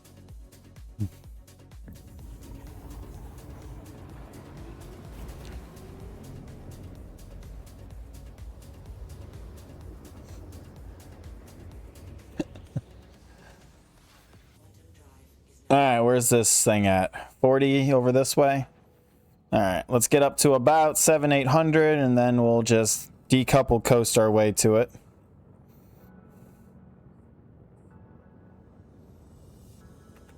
All right, there we go. And then we'll just let momentum get us the rest of the way. Yeah, this is going to be the new, like, go-to method to save on fuel costs. People are going to be decoupling and just coasting. A lot of people don't do it. They just auto, which uses up fuel. And people, and again, we're going to have to be careful with that with engineering, because hydrogen fuel and quantum fuel, once we get the full engineering in the game, that'll actually, your power plant, your weapons, everything will run off of hydrogen and quantum fuel. Because right now they just use imaginary power.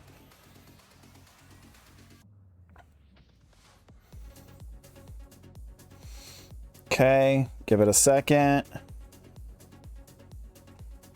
couple, drop, slow down, and overshot it by a little bit. U-turn. All right, let's see if you got anything on board. We're going to open it up anyways, because sometimes it doesn't actually tell us what it has.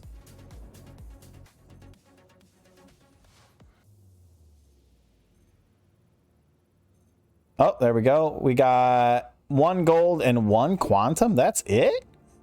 Damn. It's the first time I've seen that little bit on one of these. Normally, there's like 4 or 5 gold and sometimes 2 quantum, but not this time. That's unfortunate. Open sesame. Really? Hatch frame gonna be difficult? Yep. All right. Going through the side door. Or wait, not the side door. Yeah, side door. Oh, too close.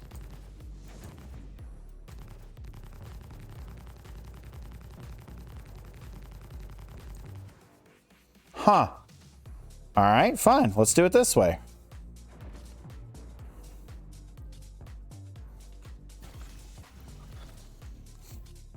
It's being difficult.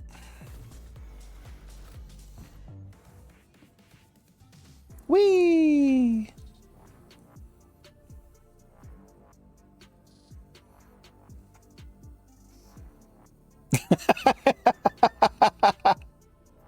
It's like you guys were all... There we go. Ugh.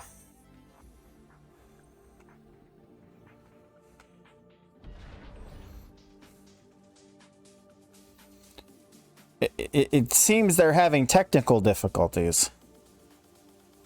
Do you guys need assistance? Well, too bad.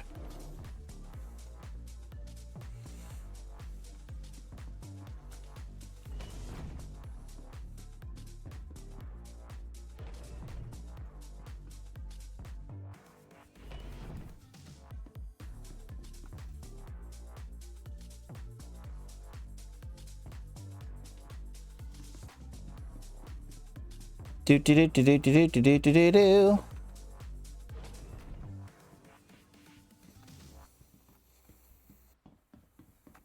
Really?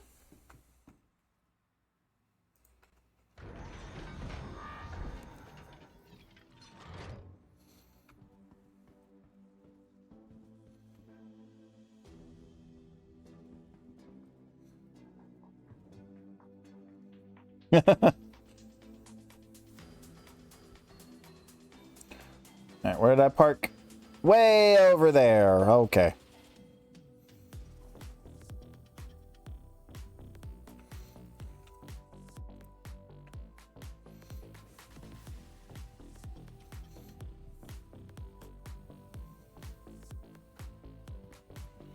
Boop.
$10 my ramp hit that one.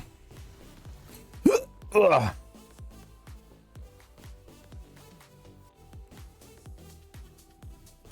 Oh, so close. So close.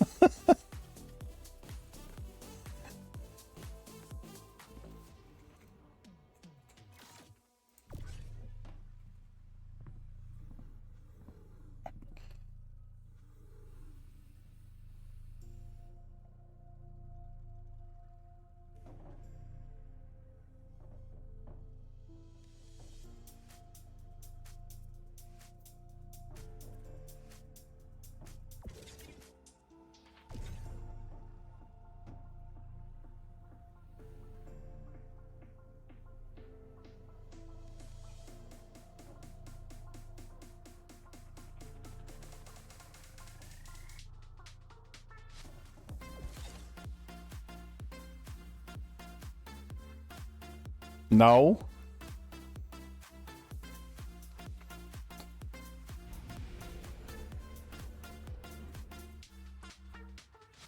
I got it. I got it.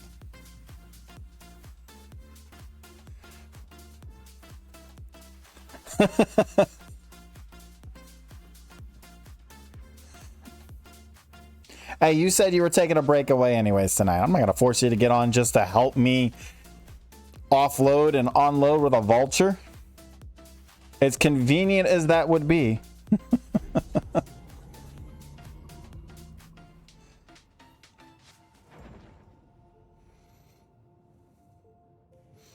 Yeah, see? You're fine, my dude. Take your night. Do your thing, man. There's always tomorrow. There's always the next day. And then when you finally move into your apartment and get set up in your new place or wherever it is, there's always 4.0.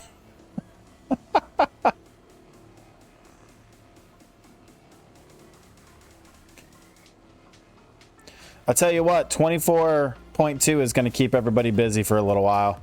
Everybody learning the new, like just like for a good solid month, people are going to be busy relearning their ships, dealing with the new balancing, learning the new MFDs. It's going to keep people busy for a couple, like at least a month or two.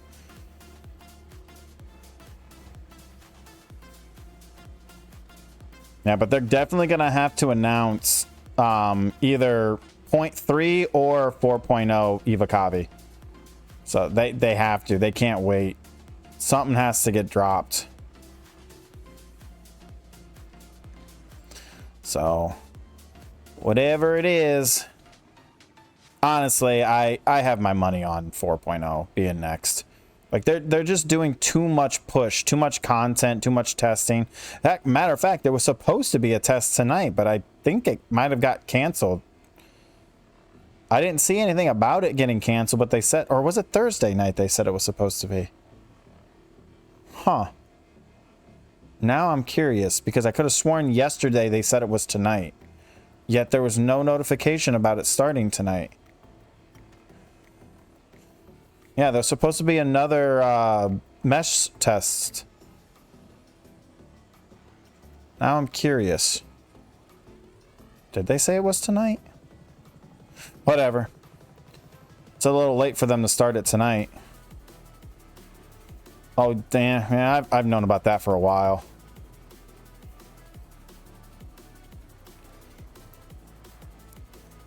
Ugh.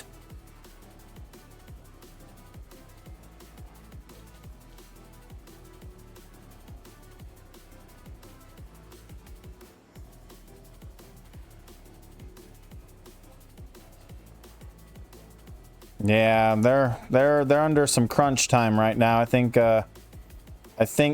some higher up investors might have stepped on some toes about 4.0 taking too long. But I don't know. I think that might be more of a rumor than anything because they had to rewrite the whole code.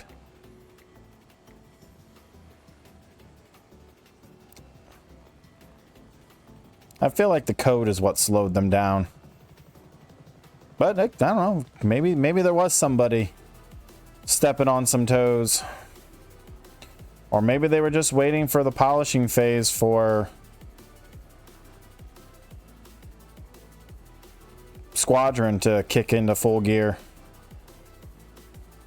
Although, speaking of polishing phase, so I was trying to explain to somebody how game developing works in phases, like how they actually focus on those. And somebody says, if they're in the polishing phase, why is the frame rate so bad? Because polishing is not optimizing. That's why. You don't optimize a game before the polishing phase. Polishing is the touch-up, where they go through and they make sure everything is connected the way it should be. All the cinematics are in the right order. All that stuff is set up the way it's supposed to be. The missions are, not bugging out. That's what polishing is. Getting the AIs down, making sure that they're not, lagging behind, all that crap. That's a polish phase. Shut up. Optimizing comes after the polish phase. Ah, she's already fell asleep.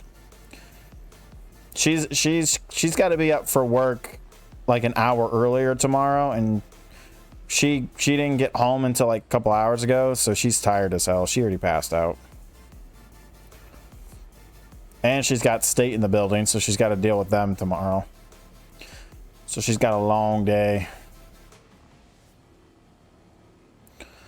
I luckily only have 2 brats tomorrow. Matter of fact, I've actually got a pretty relaxing 2 weeks. So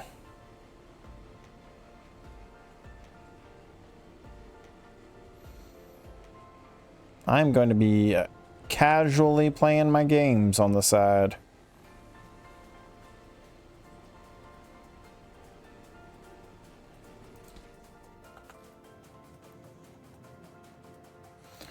Woo, too far.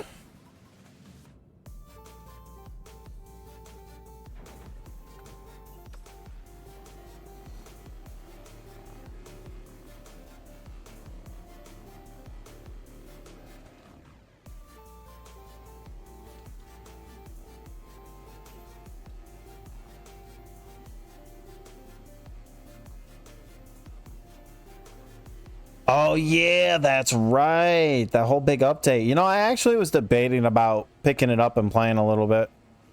Just something to kind of casually do while we're waiting for 24.2. The last time I touched it was literally like the first week it came out. I unlocked Bunny and basically stopped playing it.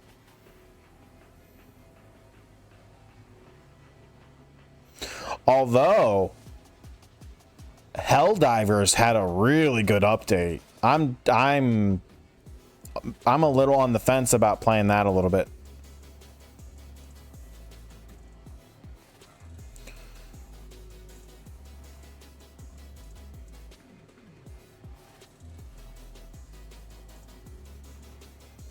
No, the update for Helldivers was really good. It was a lot of balancing.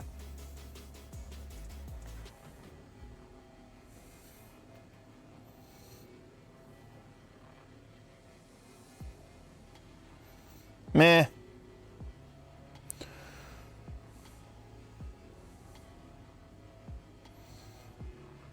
For me, it's all about the game, less about the company. As long as it's a good game and I have a good community to play with, I could give 2 shits about how good a company is and what they do or don't do. I play games for the games and the people. I fucking hate Pearl Abyss, but I'll still fucking play Black Desert. I still will play Eve. Well, I haven't been playing Eve lately, but I'll still play Eve.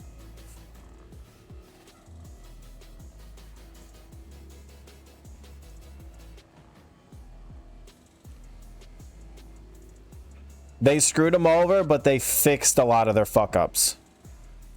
Like this last big update they did a lot of changes that actually basically made the game a lot better to the way it was. I mean, Sony, yeah, they've made some mistakes, but what fucking gaming company hasn't screwed over their players? Every gaming company screws over their player in some way.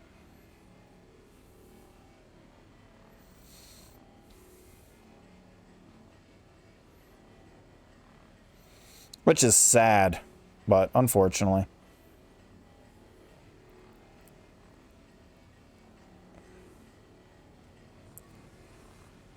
But then again, at the end of the day, it really comes down to what the community sees as a screw over. I mean, CIG has made it very, very apparent that they don't give 2 shits about the 1%.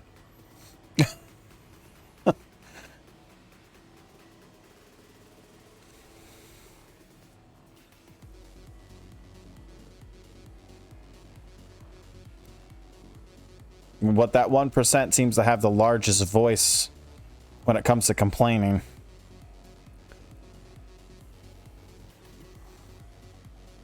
Did you know that a bunch of people thought that Star Citizen was an FPS shooter?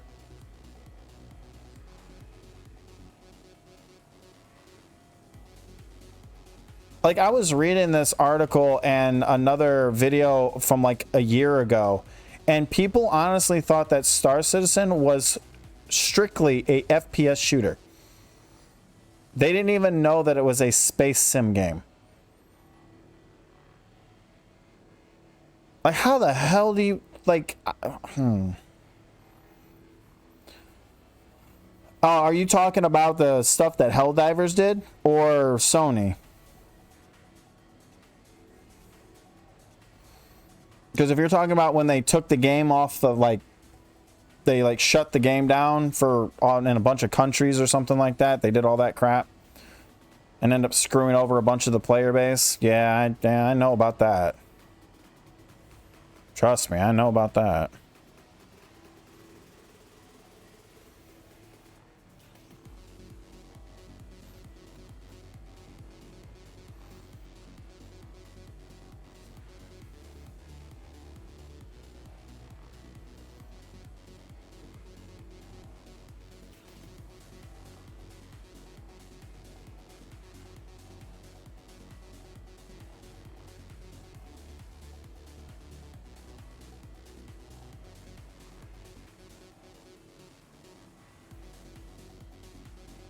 Game is still fun though. just gonna say it. Game is still fun though. Nah, but I don't know. I've been on the fence about playing another game just for a little bit, just to kind of mix it up, so I'm not burning myself out on Star Citizen.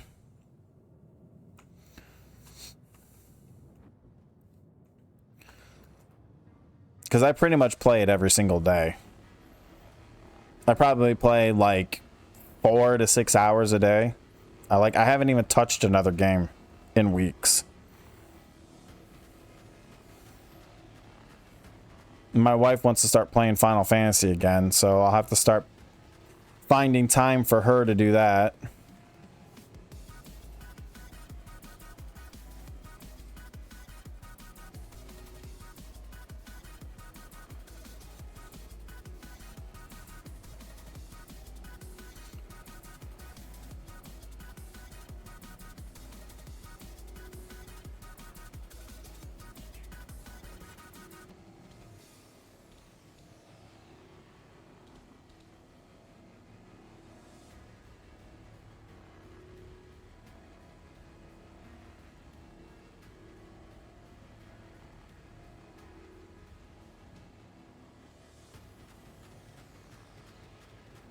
Yeah.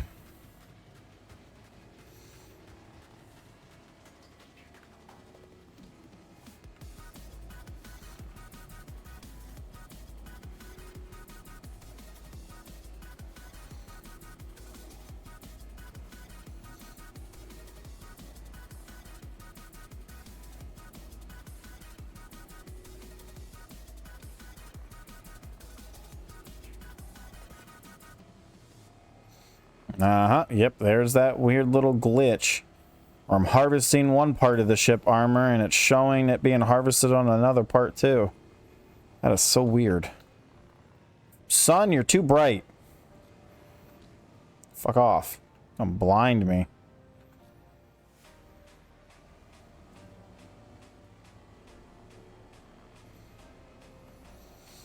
Yeah, I mean, that's one way to look at it.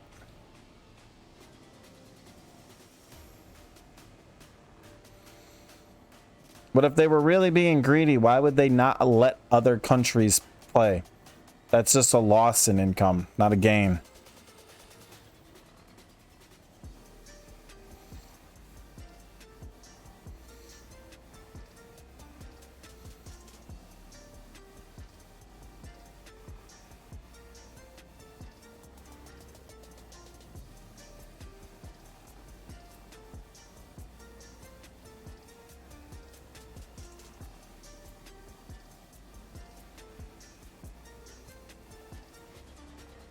Understandable.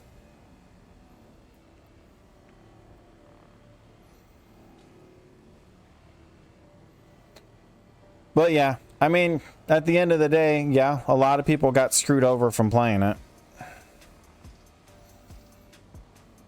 I still enjoy the gameplay. It's a nice pick up, put down game. Same as the First Descendant. It's a nice pick up game. You pick it up, play for a little bit, put it down, come back. Pick it up, play for a little bit, put it down, come back. Those types of games they're good games for when you need a break, but you don't want something that's going to require you to be there 24/7. And that's Helldivers, First Descent, all those types of games. They're good games. You can't really do that in Star Citizen unless you're willing to throw real money at the game, unfortunately. Because you have to be on here to save up money to buy your ships.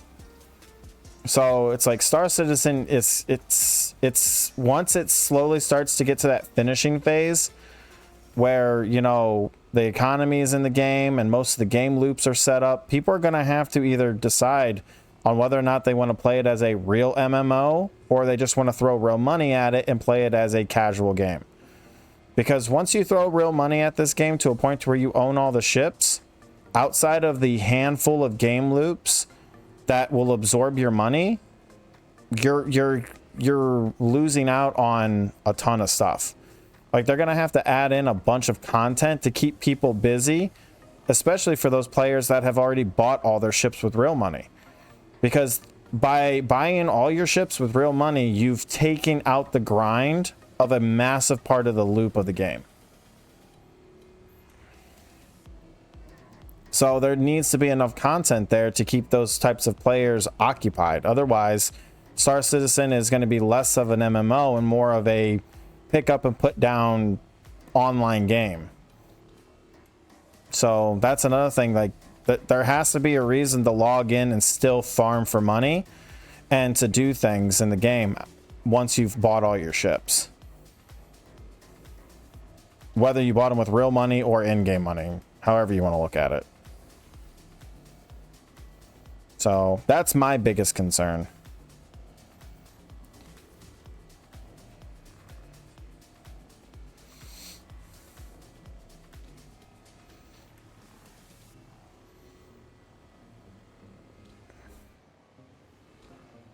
All right, and we're done scraping it.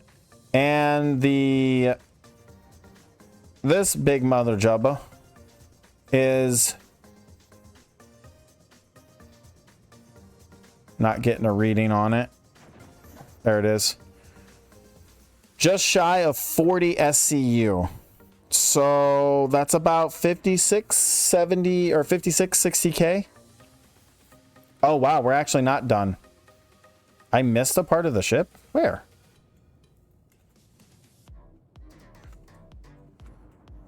Why do I still have 5% left? Where the hell is this 5% at?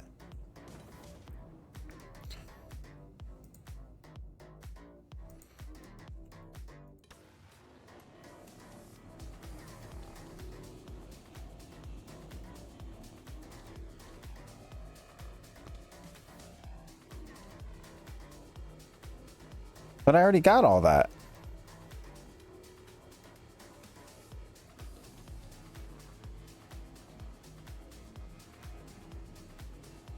Okay, 3% left. I've never seen one that was this precise. Yeah, but even with industry, it's not like Eve, where you actually have to buy your ammo.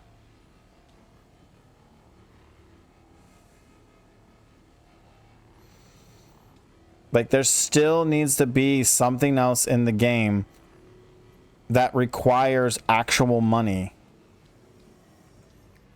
There needs to be more consumables.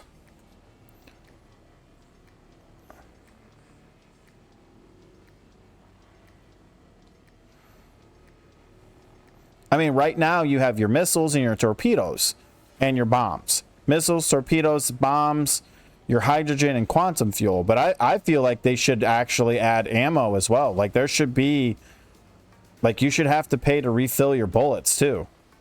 Like, you shouldn't have unlimited ammo. Now, if you're using energy weapons, that should be based off your hydrogen fuel. which eventually it's going to. But right now, ballistics, there's no, like, ballistics and cannon shots. They're unlimited. There is no limit to them. You can just fire endlessly. I feel like that there needs to be a limit. Like, you shouldn't just have, like, you should have a handful, like a certain amount of reloads before you completely run out.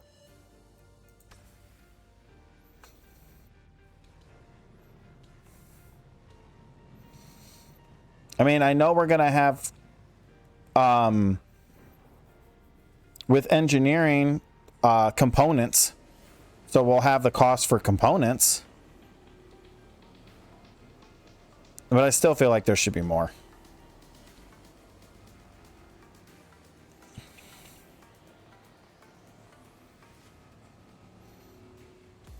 %1 left. I don't, where the fuck? It's like like a nook and cranny or something.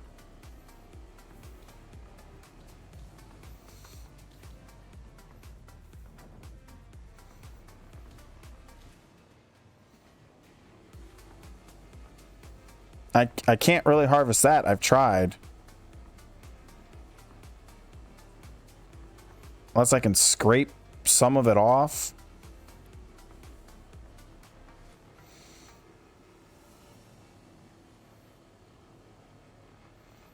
God, I just want this mission to be over with.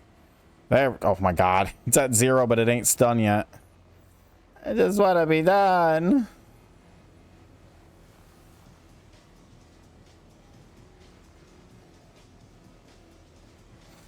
Yeah, I mean, I know there's going to be cost sinks for, like, once you have your base, you'll have a cost sink for, there we go.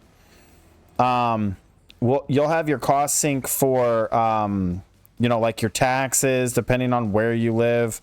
You'll have your upkeep for your bases and stuff like that. But that stuff's going to be a while before it's in the game.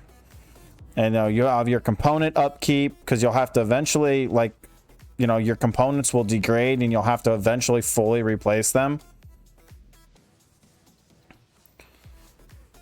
But that could take months, depending on the player.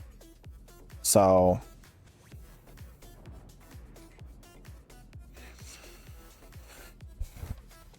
yeah, but once you get to a point in the game where we're no longer having resets, people aren't going to have problems with their money anymore.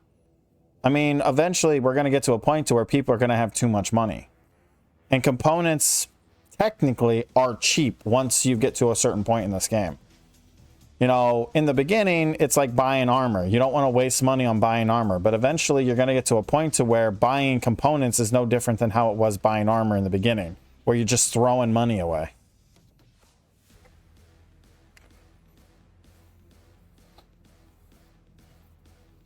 I think the real money sink in this game is going to be NPC crews and base building. I think that's where the real sink is going to be. I don't think ships and armor are going to be the real sink. Even if you have to buy your bullets, your missiles, your hydrogen fuel, your quantum fuel, I don't think that's even going to be nearly as bad. I think that's going to be like the bottom of the barrel money sink. But like right after armor and weapons.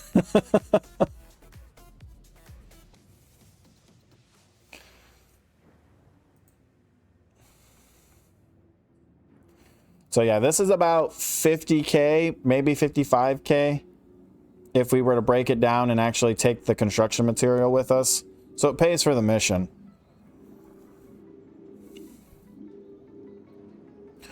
So we can offload a little bit of the capacitor and then fill it back up again.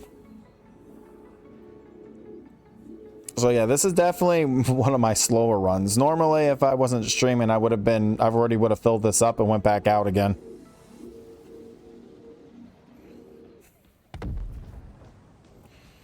There we go. And we're not going to absorb that. So let me go offload some more of the capacitor, and then I think we'll probably do some panels for the last little bit of this, and then we'll go do probably either... I really don't feel like getting in the Connie. Because Because I don't have a ship to do bounties.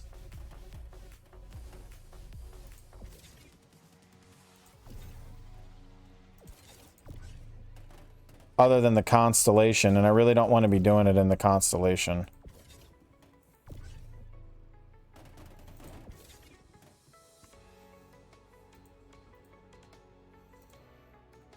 So what we'll do is maybe I'll do some hauling. I'll try to do a handful of hauling missions. Not gonna do anything special though, but if I can get my hauling rank up to at least junior rank, then that'd be cool. Or whatever the fucking next rank is. Whatever it was called. Ah, come on, let me lift it. Yeah.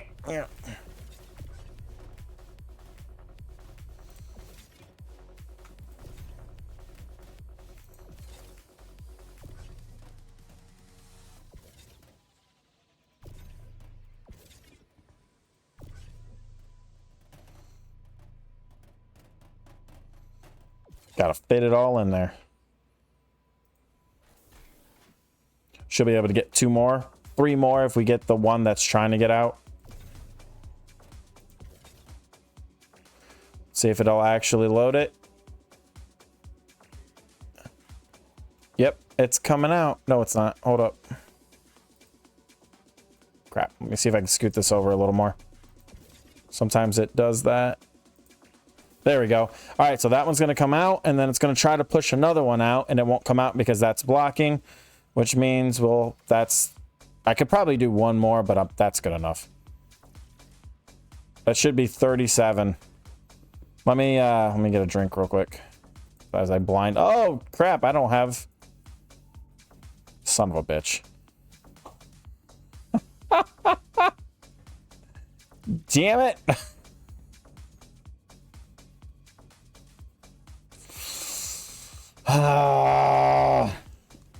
Apparently I forgot my water.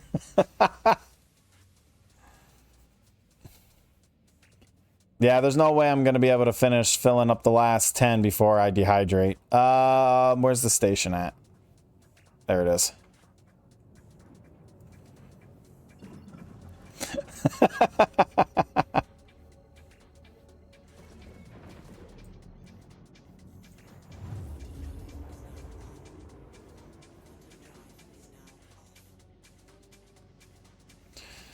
All right.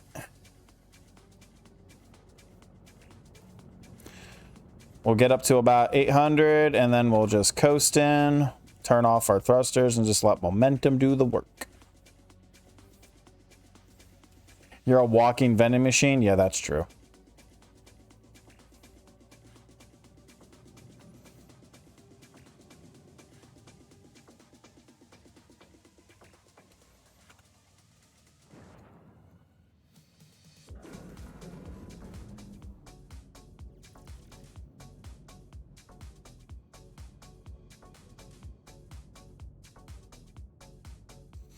I'll land here, run inside, and grab some water, because I forgot to grab some. Oh, crap, my camera's at the wrong angle. There we go.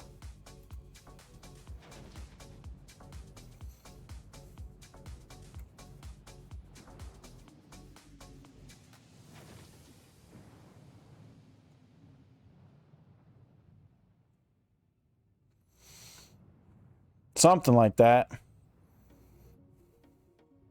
There was an invisible ship or something from something. I landed on it. There's a pipe.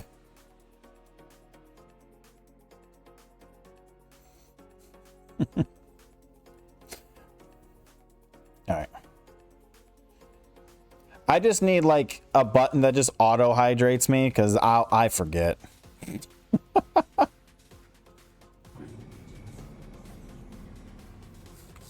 All right, we're at pad 2. We're gonna run inside, get something to drink, and then head on out. Yeah, like everybody does. Everybody forgets. Whee! Quick, run! Run, Lulu, run! That'd be one way to go.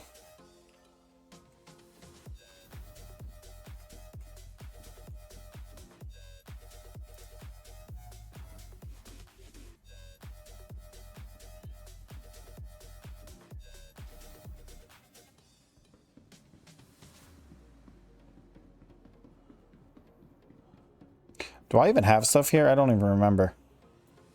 Yep, nope, nothing. Oh, okay.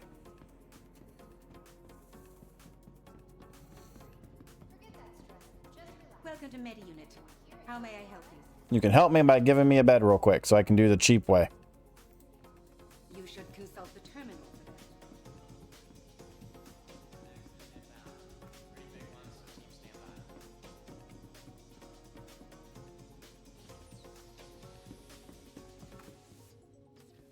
that. Cheap way it is.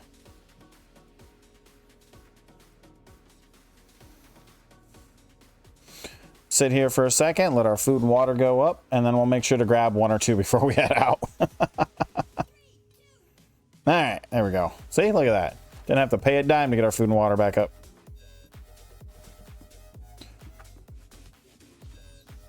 Yeah, that needs to be fixed. I still feel like that is not very immersive. Like, they should not allow you to do that.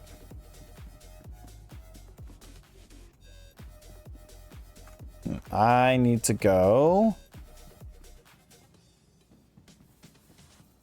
I don't come to this station very often, so I don't know my way around it. Of course, they don't have a food court that's easily accessible.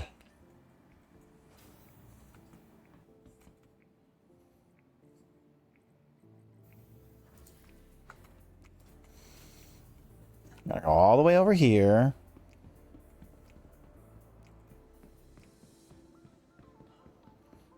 Not that I need a food court, I just need a terminal. Or I could just do this. Let me know if there's anything I can help you with. You mean with your imaginary job that you do nothing at besides Terminal over there has stock the a few shelves? items and what's on display. I mean, I guess it is a job. I mean, even if he is just stocking it, since everything is like automated, I guess. I don't know, maybe they have a robot for that and he's just there to talk.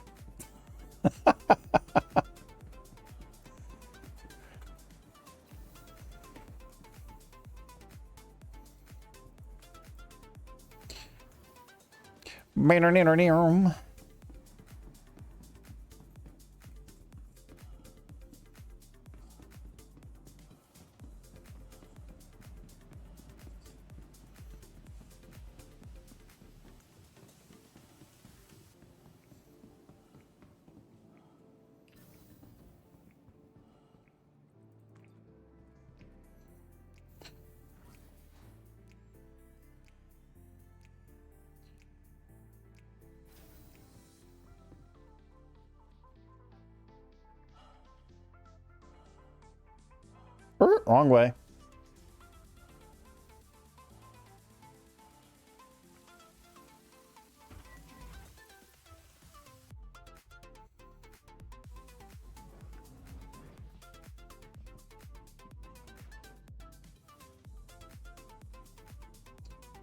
That was an interesting way to sit down.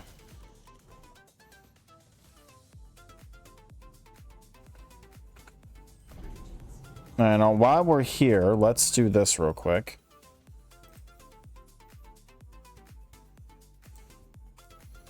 But I didn't hit the reef. Is it bugged? Yeah, it was.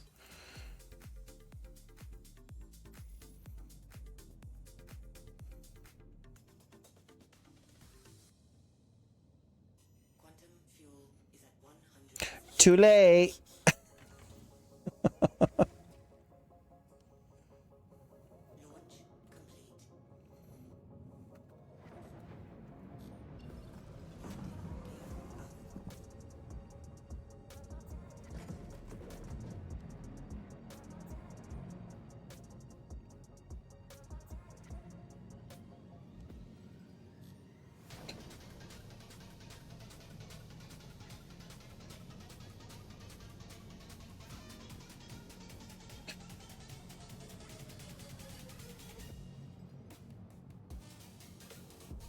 All right, and then we'll just hit that button and coast along.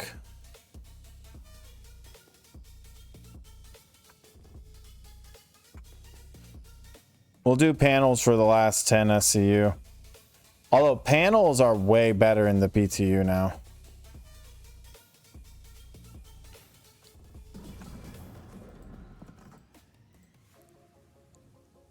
You can actually see them from pretty far away. 35, 19, 6, right there.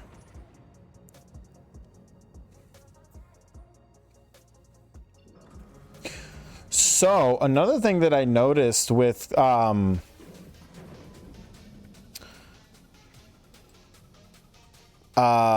with the new changes they've made with quantum travel, you actually use quantum fuel now when you switch between modes.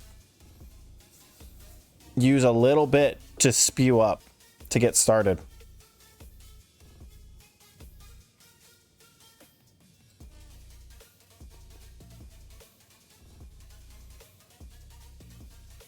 But yeah, slight change the subject back again. You can actually see the panels from about 5K away now, I believe. That was between 3.5 to 5K. You were able to see panels.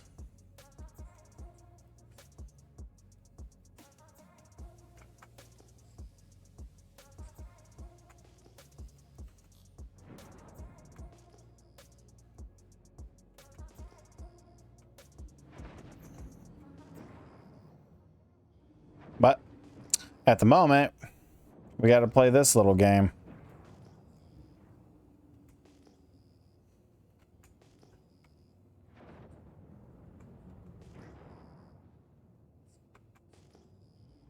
Damn panels, where are you?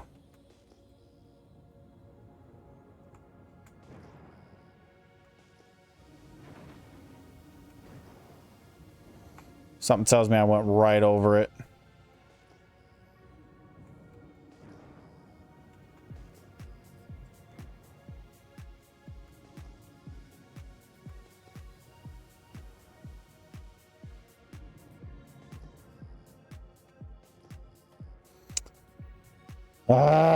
The part I hate.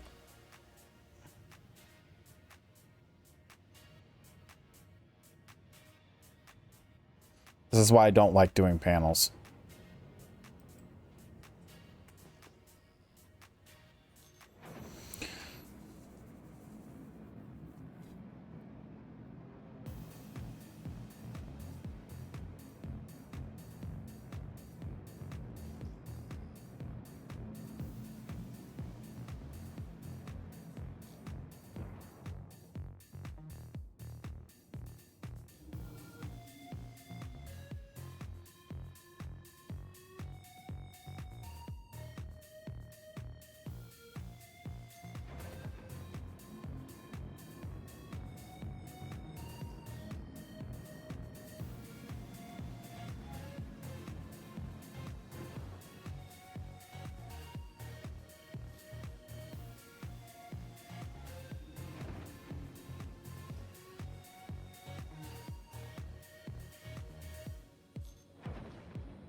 Yeah, because right now in the PTU, I'd be able to see the panels. Like there was a little ping right there for a split second.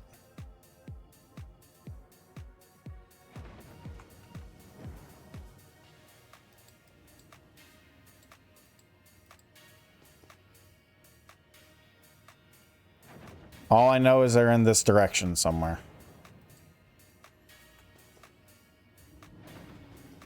Oh, there's one.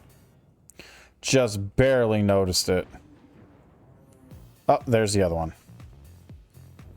Like, look at that. Like, you had to be, like, right on top of that shit. It's so dumb. Can't wait for 20... Like, the next patch is going to make it so much easier to do panels. Okay. Now, the last 10, we'll do this. We'll go drop off and then maybe do some hauling for about an hour or so.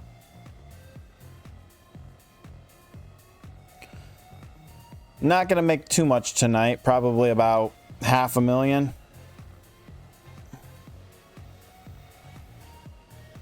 But it all adds up.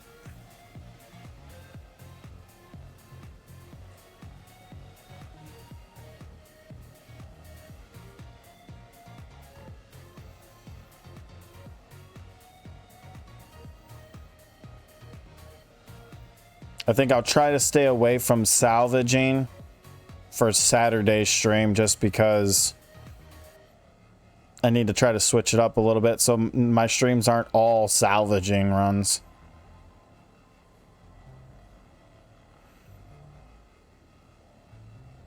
Probably do a little bit of bounty hunting and cargo running.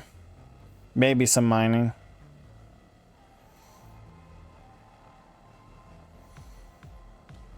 My money grinding this week has slowed down. I need to pick it up, especially if I want to get my reclaimer within the next week. My ultimate goal was to get it before CitizenCon, but I'm going to have to step it up if I want to get it before CitizenCon.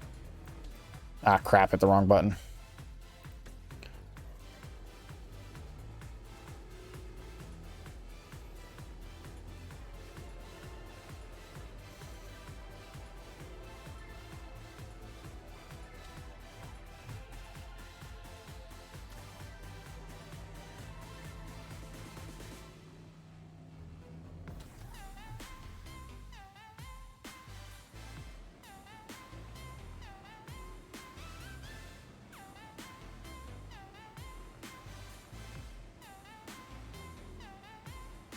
Because here's my train of thought.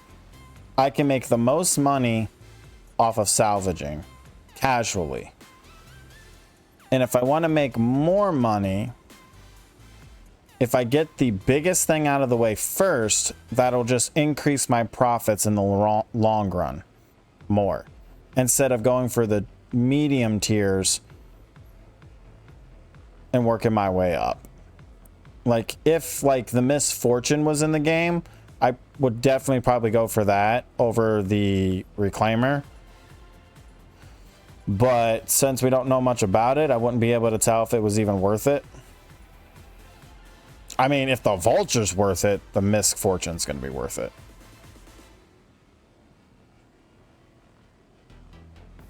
But the reclaimer, oh my god. You really do need a minimum of 2 people for the reclaimer.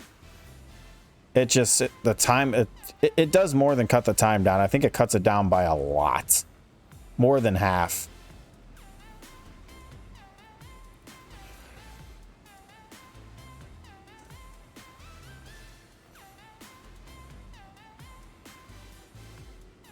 Yeah, but I think once engineering comes out, a reclaimer is going to be a minimum of 3 people.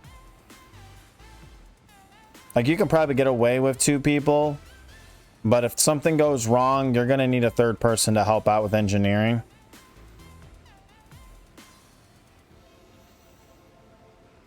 That way, the person doing the salvaging can just keep flying and salvaging. The 2nd person can help with any engineering issues if they need to. Otherwise, they can just keep offloading the hoppers. But once it gets to offloading time, it's you only need 2 people to offload it quickly.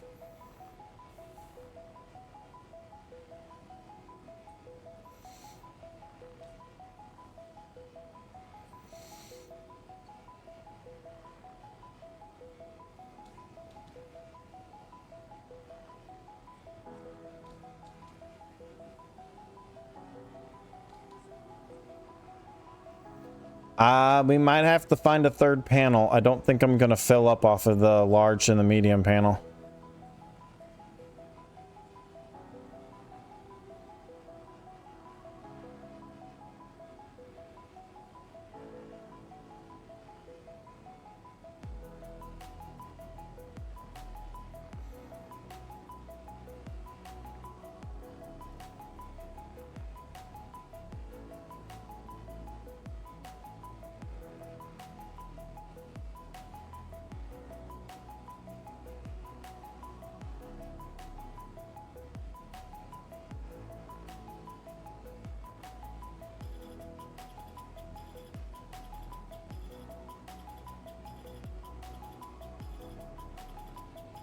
You know, I wonder if that's why they lowered the cost for recyclable material by 2K.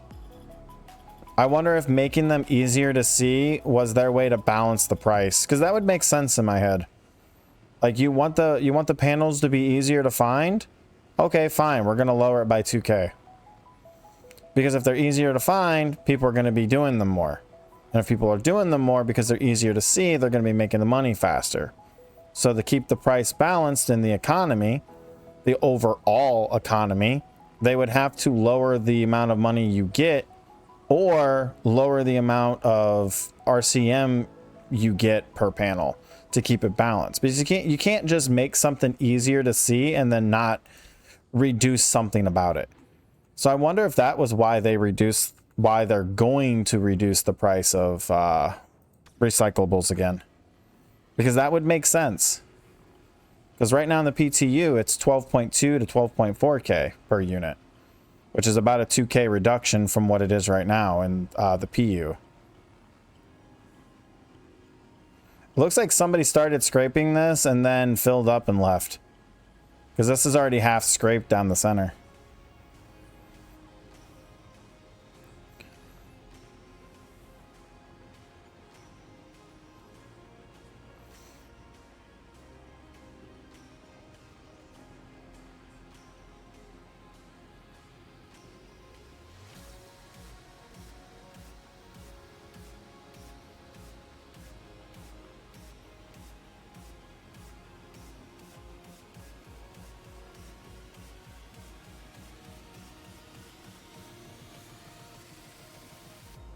Come on now. Yeah, we're definitely gonna have to find a third panel. Okay. Let me rotate this real quick.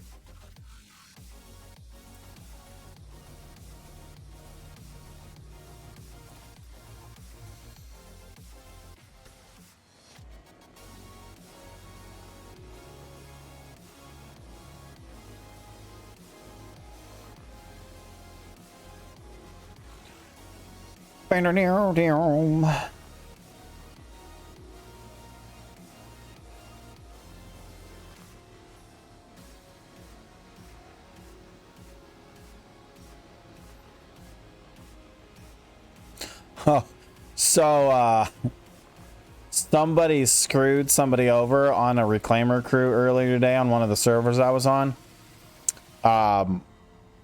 Some guy was looking for somebody to help pay. Like, he was paying for somebody to help with unloading. And somebody said, sure, he'd come help with unloading. The second they finished getting everything on the elevator, he ran over and sent it down. I laughed so hard. I was like, yep. Star Citizen for you. All right, let's see if we can find one more panel, because we're going to need at least one more to fill up. There was 2 more panels in this area, though, but I don't know where they're at. So, oh, there's the other one. It's a small one. It's right there. We'll get like a half an SCU off of this one.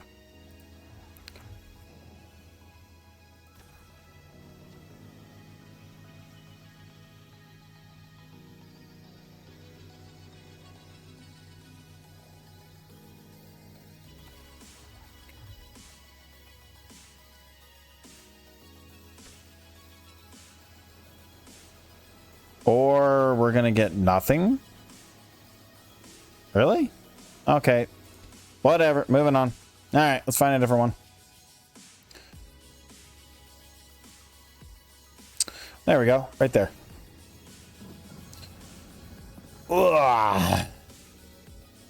But yeah. It's going to be interesting to see how everybody reacts now that everybody has full access to the PTU. Because, like, I don't know. I really feel like the community overreacted a little bit. The nerfs weren't that bad. If We're not going to talk about the pricing of fuel. We already know that's a bug. But I feel like the nerfs they were pretty well balanced for the most part. So they have to have something up their sleeve for these nerfs, and I think it had a lot to do with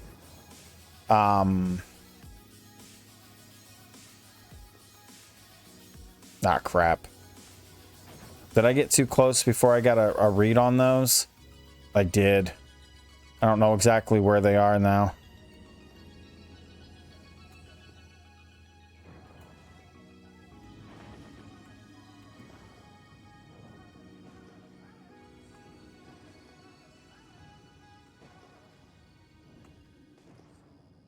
Yeah, I think they were above me probably, and I got too close because I wasn't paying attention. There's some panels over here.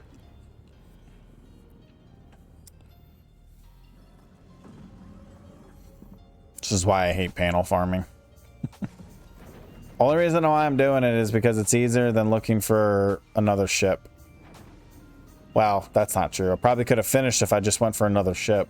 I didn't feel like spending money to do another ship.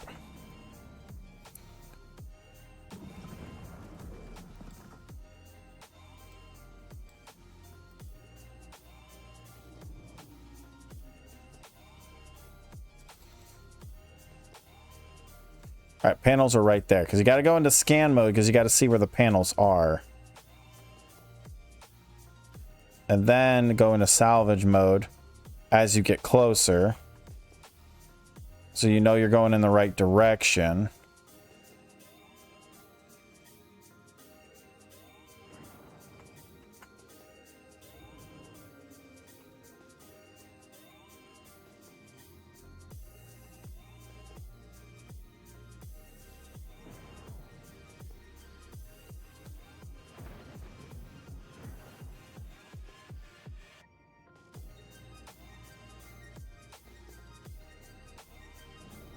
Oh, there it is. There's one anyways. Just barely saw it.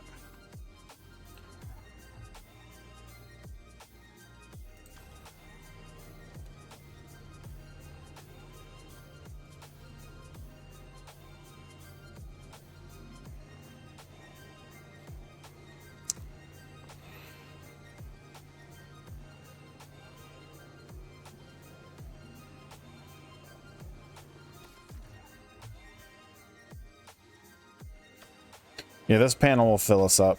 Yeah, if we had two large panels, we would have filled up but only because we had a medium and a large, we didn't fill up. Yeah, because I believe it's two larges and a medium is 13 SCU now. Where it used to be, you could get, I believe it was like 20 SCU from one large. So you could fill your capacitor and then fill it up about halfway again by the time you were done with a large.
All right, and we're full.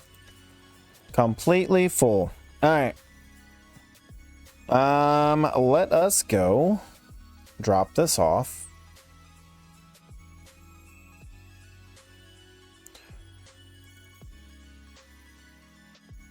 I mean, we might as well go home because this is where we're going to be doing our cargo missions anyways.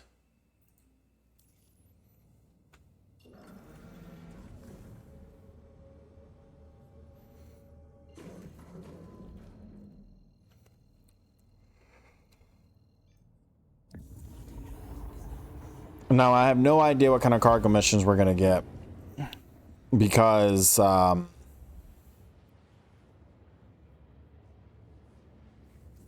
think the other day when I was looking at them, I only was able to get 3 cargo missions in the higher tier.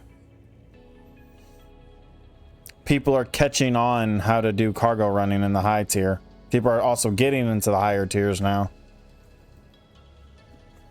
So they keep grabbing all the good ones because all the outpost ones are broken.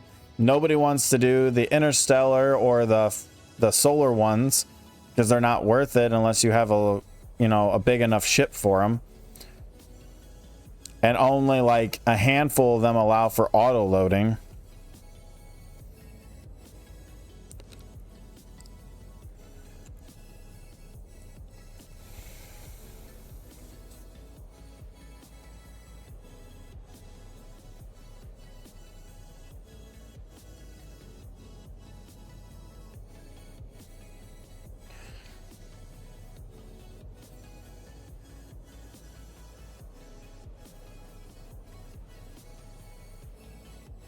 And then you also have the issue with Weevil eggs being bugged. People are having a hard time selling them. So a lot of people are just avoiding doing ERTs.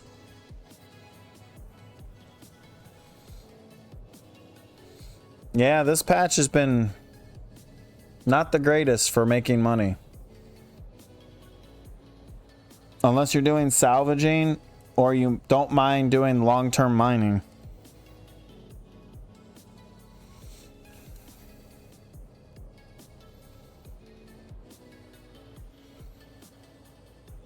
And you can still make money off of maze from doing bunkers and ERTs. That still sells pretty decent. You can at least use the black market terminals. Yeah, but about half of the money-making stuff in the game isn't even working. So hopefully they get it all fixed. I mean, it's working right now in PTU, but we'll see. The gold elevators are working in PTU.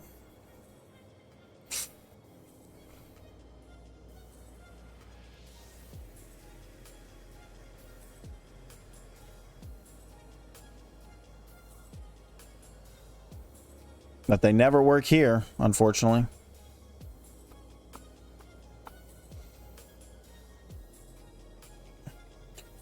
Oh man, there are...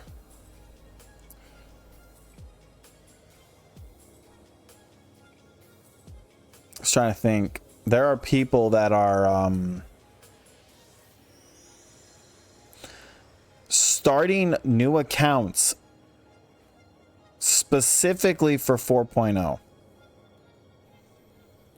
so that they can spawn in Pyro as a fresh character in a noob ship and then try to progress in Pyro as a new player account. They're not even going to use their full account, their normal account. They're going to use sub accounts in Pyro when it drops. Just so they can play Pyro as a new player, quote unquote. And that's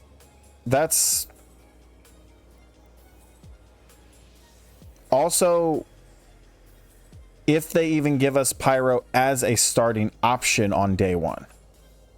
I mean, we know Pyro is a starting option, but we still don't know if they're even going to give it to us. Which hopefully they do, because that means Pyro will be the lackey place. Not Stanton. Stanton will not be that bad. Because I have a feeling a lot of people Well, see, here's the thing I'm thinking of. I think the first week Stanton will be bad. Because the smart people will choose their home system correctly. They won't choose Pyro. There will be people that choose Pyro, and then they realize that now they're stuck with their home system in Pyro, and then they get screwed over because they can't switch. And then Pyro starts having problems or whatever reason. Where Stanton probably it will have its issues, but I feel like the smarter option is to choose Stanton as your home system and then just go to Pyro. And then once you're on the other side, go to a place that's got a bed, a hospital, and then set your home point in there, and then you're good. I don't think people should choose Pyro as a starting point unless they're really, really sure they want it to be their starting point.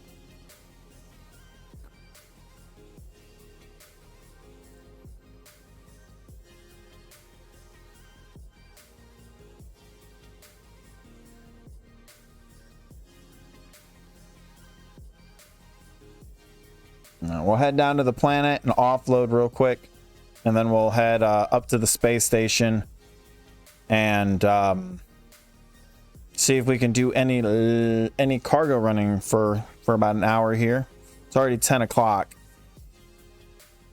I usually end at 3 hours. Oh, you know what? Because I have to be up at 5, I might actually end here. I didn't even think about it. I didn't realize it was already 10 o'clock. Man, it took me 3 hours to do this. I was screwing around half the time. I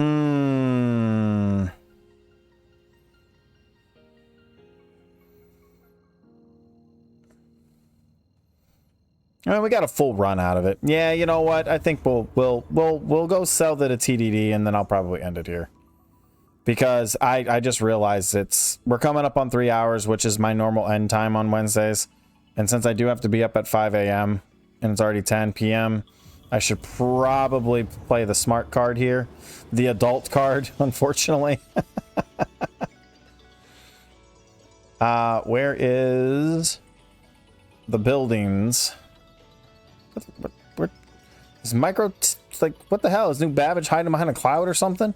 Where is it? I'm at the space station, so it should be like right here. Oh, it probably helped. Oh, it is right there. I see it, but it's behind a cloud. Plus, I was kind of at a weird angle because I forgot to jump to the planet.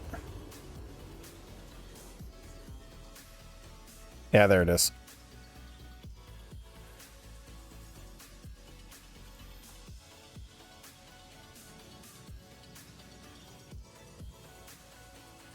And going down.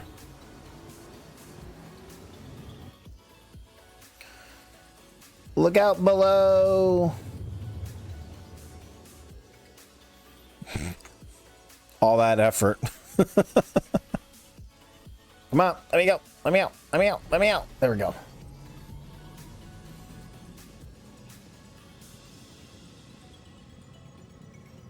I think I turned my clouds off. Did I turn my clouds off? I think I turned them off because when I was messing around earlier, I was having issues. Oh, I got them on medium. Put them back on high. Oh yeah, it's fine here. Microtech isn't usually that bad. Or yeah. It's usually oh god. Area 18 and fucking Crusader. Oh, 18 has gotten bad. Like, not in a bad way bad, but like in the PTU, because they changed the clouds and you now have like more rainy mist and like the atmosphere is just, it's better. They've improved it. There's way more clouds on Area 18. And the same thing with Hurston as well. Like, if you have your clouds turned on, you have to be like below the clouds, puts you like really close to the ground.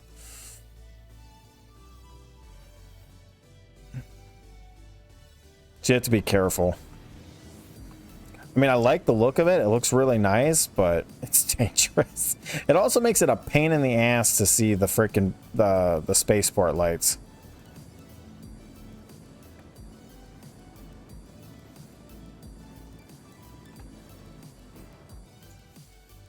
Speaking of lights, turn off my headlights. God, that's gonna kill so many people. Like, once we have engineering completely in the game, and every little thing you have turned on your ship starts consuming hydrogen and quantum fuel, you know, your power plant, your headlights, you know, your guns, your shield, like all this stuff is going to start consuming hydrogen and quantum fuel once it's fully implemented. Like, people are like, that's going to be a balance among itself for people. And the fact that quantum travel and all that's going to start using up more, I mean, less than what it's using right now in its bugged form in the PTU, but people are going to have to plan that stuff out. So, I mean, when you think about it that way, once your shields and your power plant and your bullet recharging starts using hydrogen or quantum, whichever they end up going with, that right there is kind of a limiter on ammo, because eventually you're going to run out of fuel. And if you run out of fuel because you're not paying attention to it, because you're shooting too much and you still haven't taken down the target, let's for shits and giggles, let's say reloading your gun uses hydrogen fuel on your ship. Let's just theoretically, let's dive into the theoretical right here. So let's say that they make it so your recharge on your guns uses hydrogen fuel to do the recharge. The second you run out of fuel because you're not paying attention to it in the middle of a fight, you're dead. Because you're not going to be able to escape. Because you're out of hydrogen fuel. Yeah, you might be able to do a quantum jump, but if your power plant's taking too much damage or something happened, then yeah. We're not going to talk about that landing. I didn't pull out my landing gear fast enough.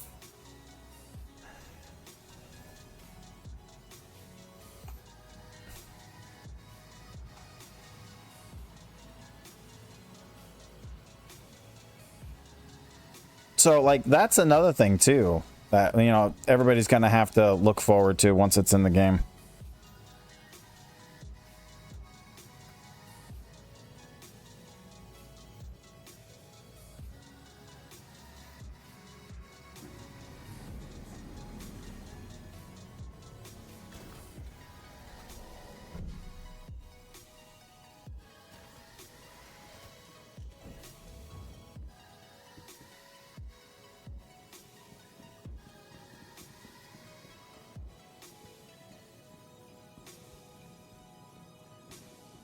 Ooh, that was close.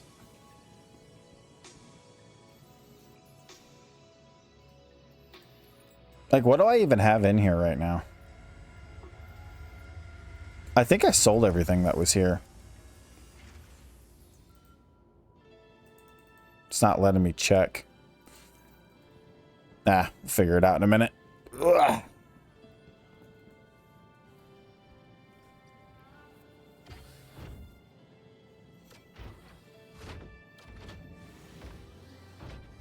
"20 years later."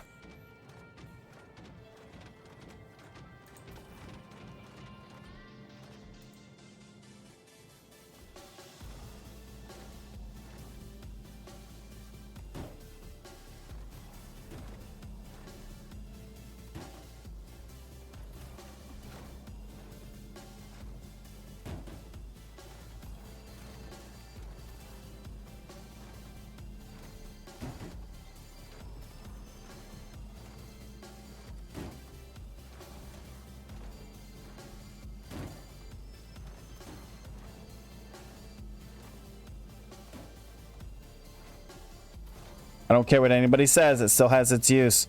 So, any bets on whether or not they're going to put the Atlas in game for 24.2? I mean, I know it's only one patch cycle, But it wouldn't be a bad idea for them to do that, especially if they plan on 4.0 being the next one. Just get the Atlas out a couple of months early to be purchased in game. I wouldn't wait until 4.0. I would put the Zeus out in game for 4.0. I know their usual game plan is 2 patches, 1 to 2 patches. But it'd be nice if they were in, like, the Atlas was in game, because then I wouldn't feel bad about melting it or using it for something. So that one spot right here, this spot, I can't place a box there. Apparently I have like some glitch right there on that exact spot. Kind of sucks.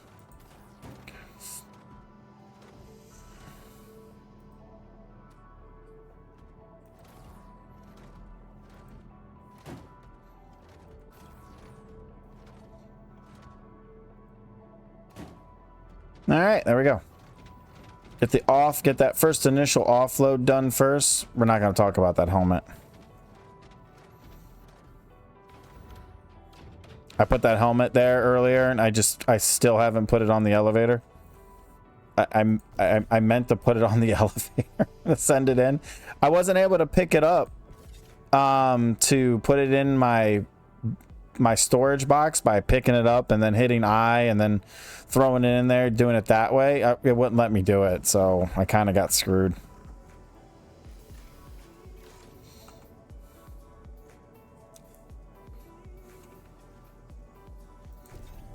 Now, unfortunately, getting I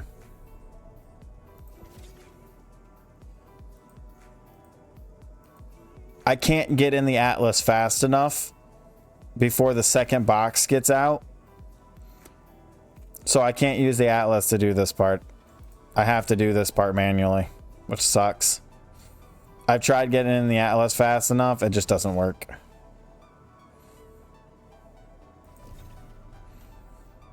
Because then I got to get out and then hit the button, so I just don't even do it anymore.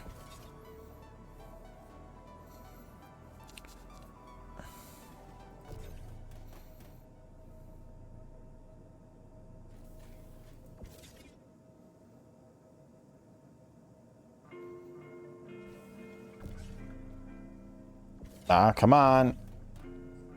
Before the next box comes out.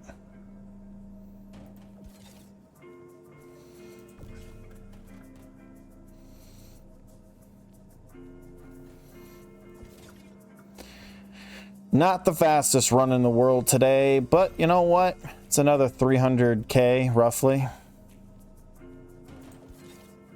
So if I count what I had since this morning, made about 1.5 mil again. My average has been about 1 mil a day. Doing it solo.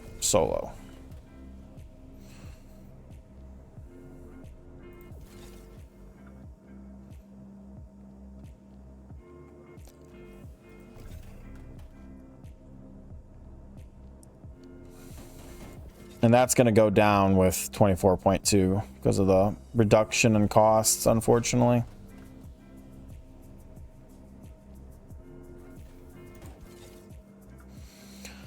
The invisible box. It's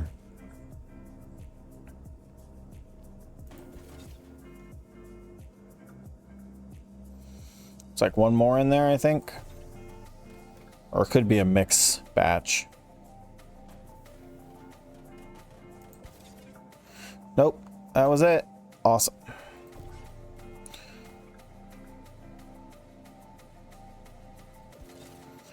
All right.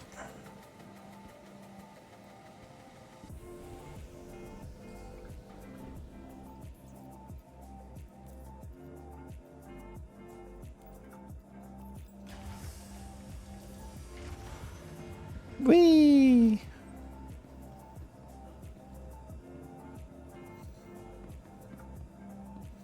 All right, let's go sell it.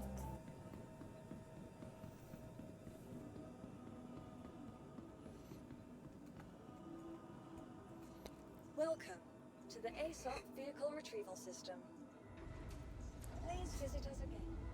Yeah, I know it's sitting on the edge, but just so you guys know, that will go down. It doesn't actually have to be on it. It just has to have the thing hit. It'll disappear. Just see, it'll go down. See, gone. I'm not going to talk about the bouncing around part. It eventually either falls in or disappears.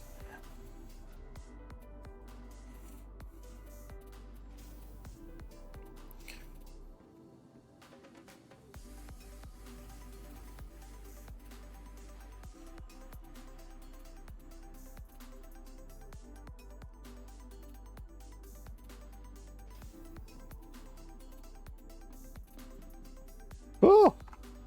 Ooh, it's a little laggy in here. What's going on? Why is it laggy in here? Why are there so many NPCs? Why are there so many NPCs in here? What the fuck? There's a few extra bodies in here today. Yeah, there were a few extra NPCs there, causing a little bit of frame loss. They're clones. Well, we're all clones, but it's not the point here.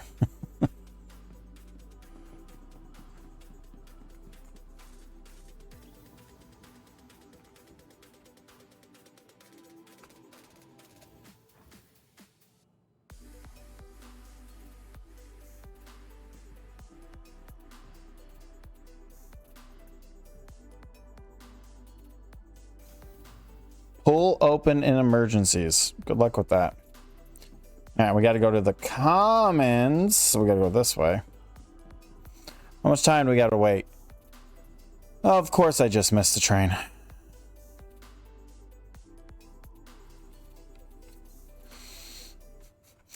This is the one place where the train is usually late.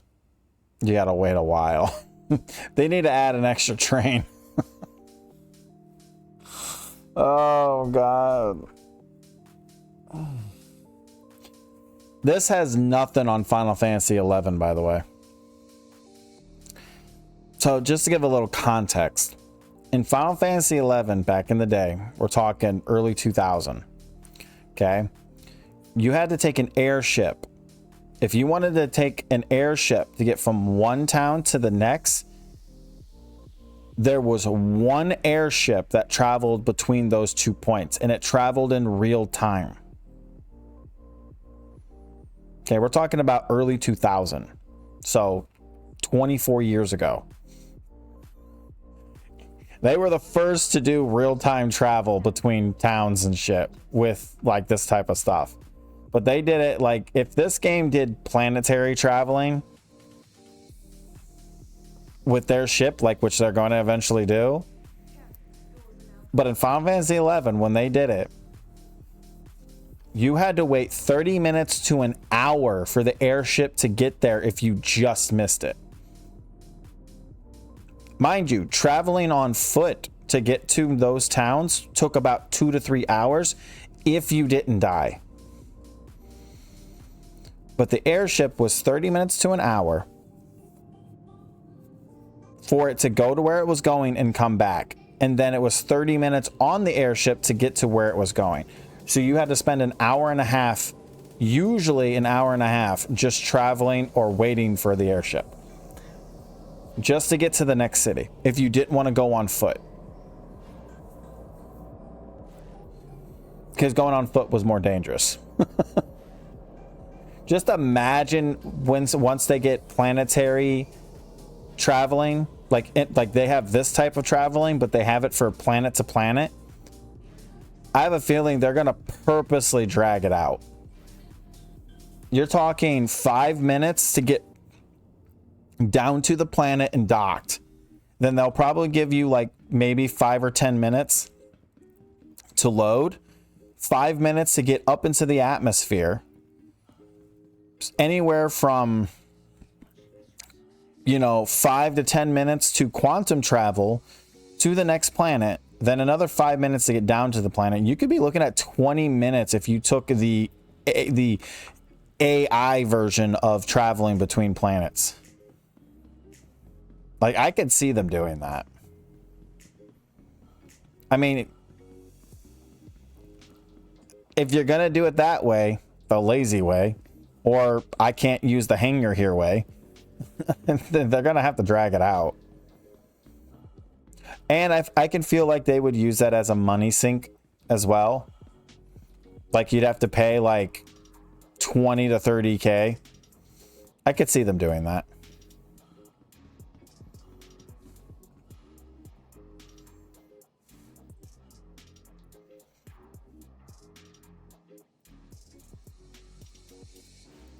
All right, so we have 2 quantum, so that gives us 50K back for one of the missions. We got a little bit back for that other mission. We have 34K on recyclable. So, oh, yeah. So almost a $500,000 for that one run we did. I was thinking it was only going to be about 300, but it was about $500,000. And then we still have a little bit of construction material in here that I could go sell real quick. So let's go do that real fast. We lost, I believe, about 30K.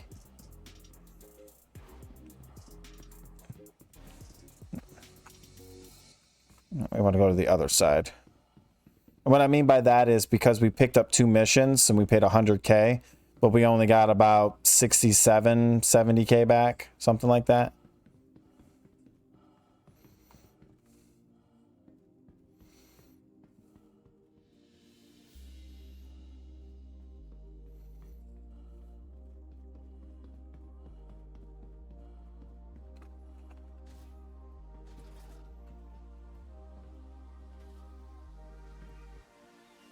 Well, never mind. We're not selling them on this server. The monitors are broken. Planetary Services monitors are broken. Yay. Your shit's broken, fucker. Hey there. Don't hey there. Fix your shit. Fine, I'll beat it up. Yeah. Oh, well, we're probably only going to get about 30K or 40K from that construction material, which technically does pay for it. So, not too bad.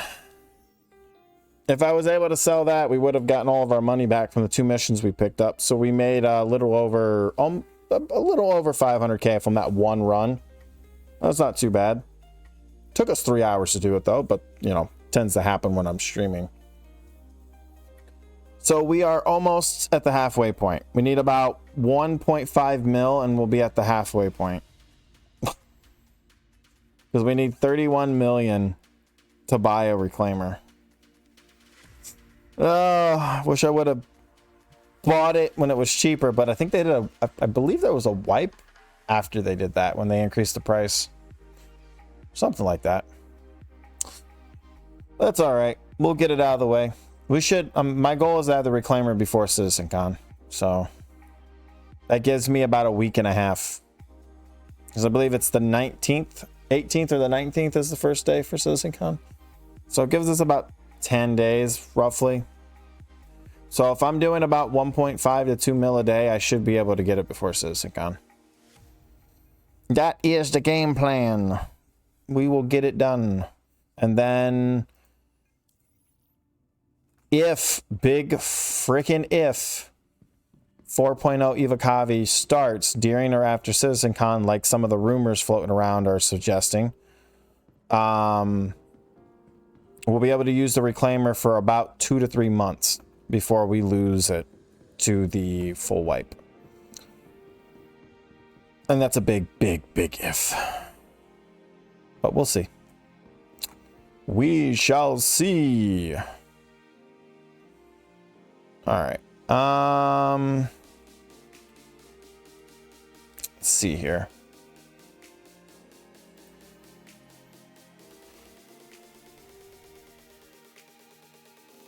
Unfortunately, yeah, because we lost our rank the first time, we're just now barely getting back to where we were. I kept calling this rank junior rank, senior rank. Getting Yeah, Saturday, I think I'm going to focus a little bit more on, well, the nice thing is if 24.2 is out by Saturday, which I don't think it will be, I have a feeling they're going to do at least 2 patches on the full wave for this, and I think it'll probably drop on like Monday or Wednesday. I mean, at the earliest we'll have live by Saturday, but I'm thinking it's going to be Monday or Wednesday, just before CitizenCon. That way, everybody that's at CitizenCon will be screwed out of playing the new patch. That'd be one way to piss everyone off.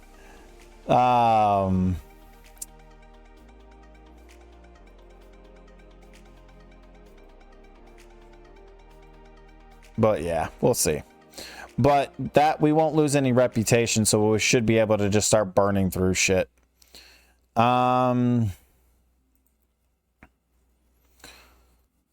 Yeah, we haven't done any missions since my last stream that I did that allowed me to get to tracker.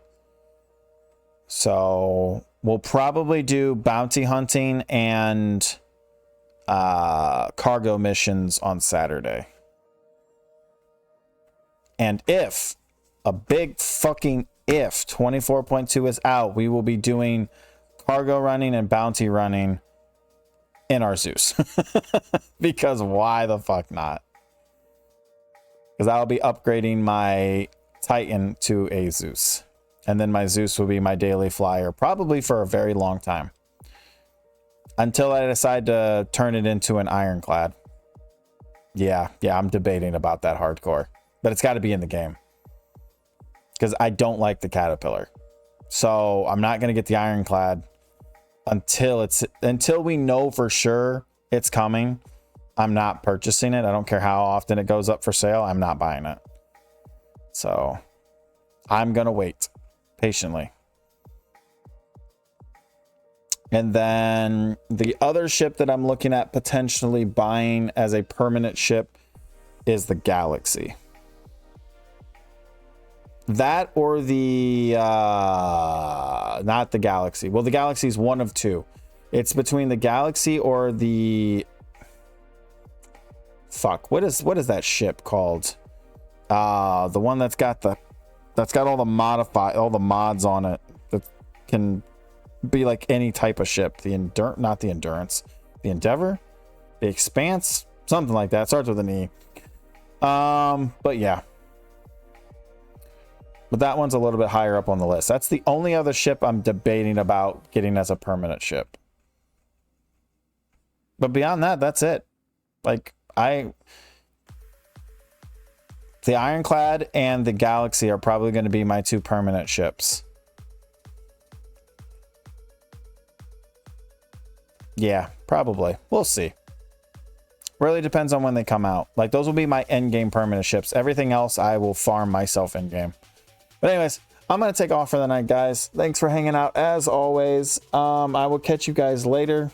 I'll be back Saturday for my Saturday stream, which will be a little bit longer. I don't have any kids this weekend, so no work. Yay!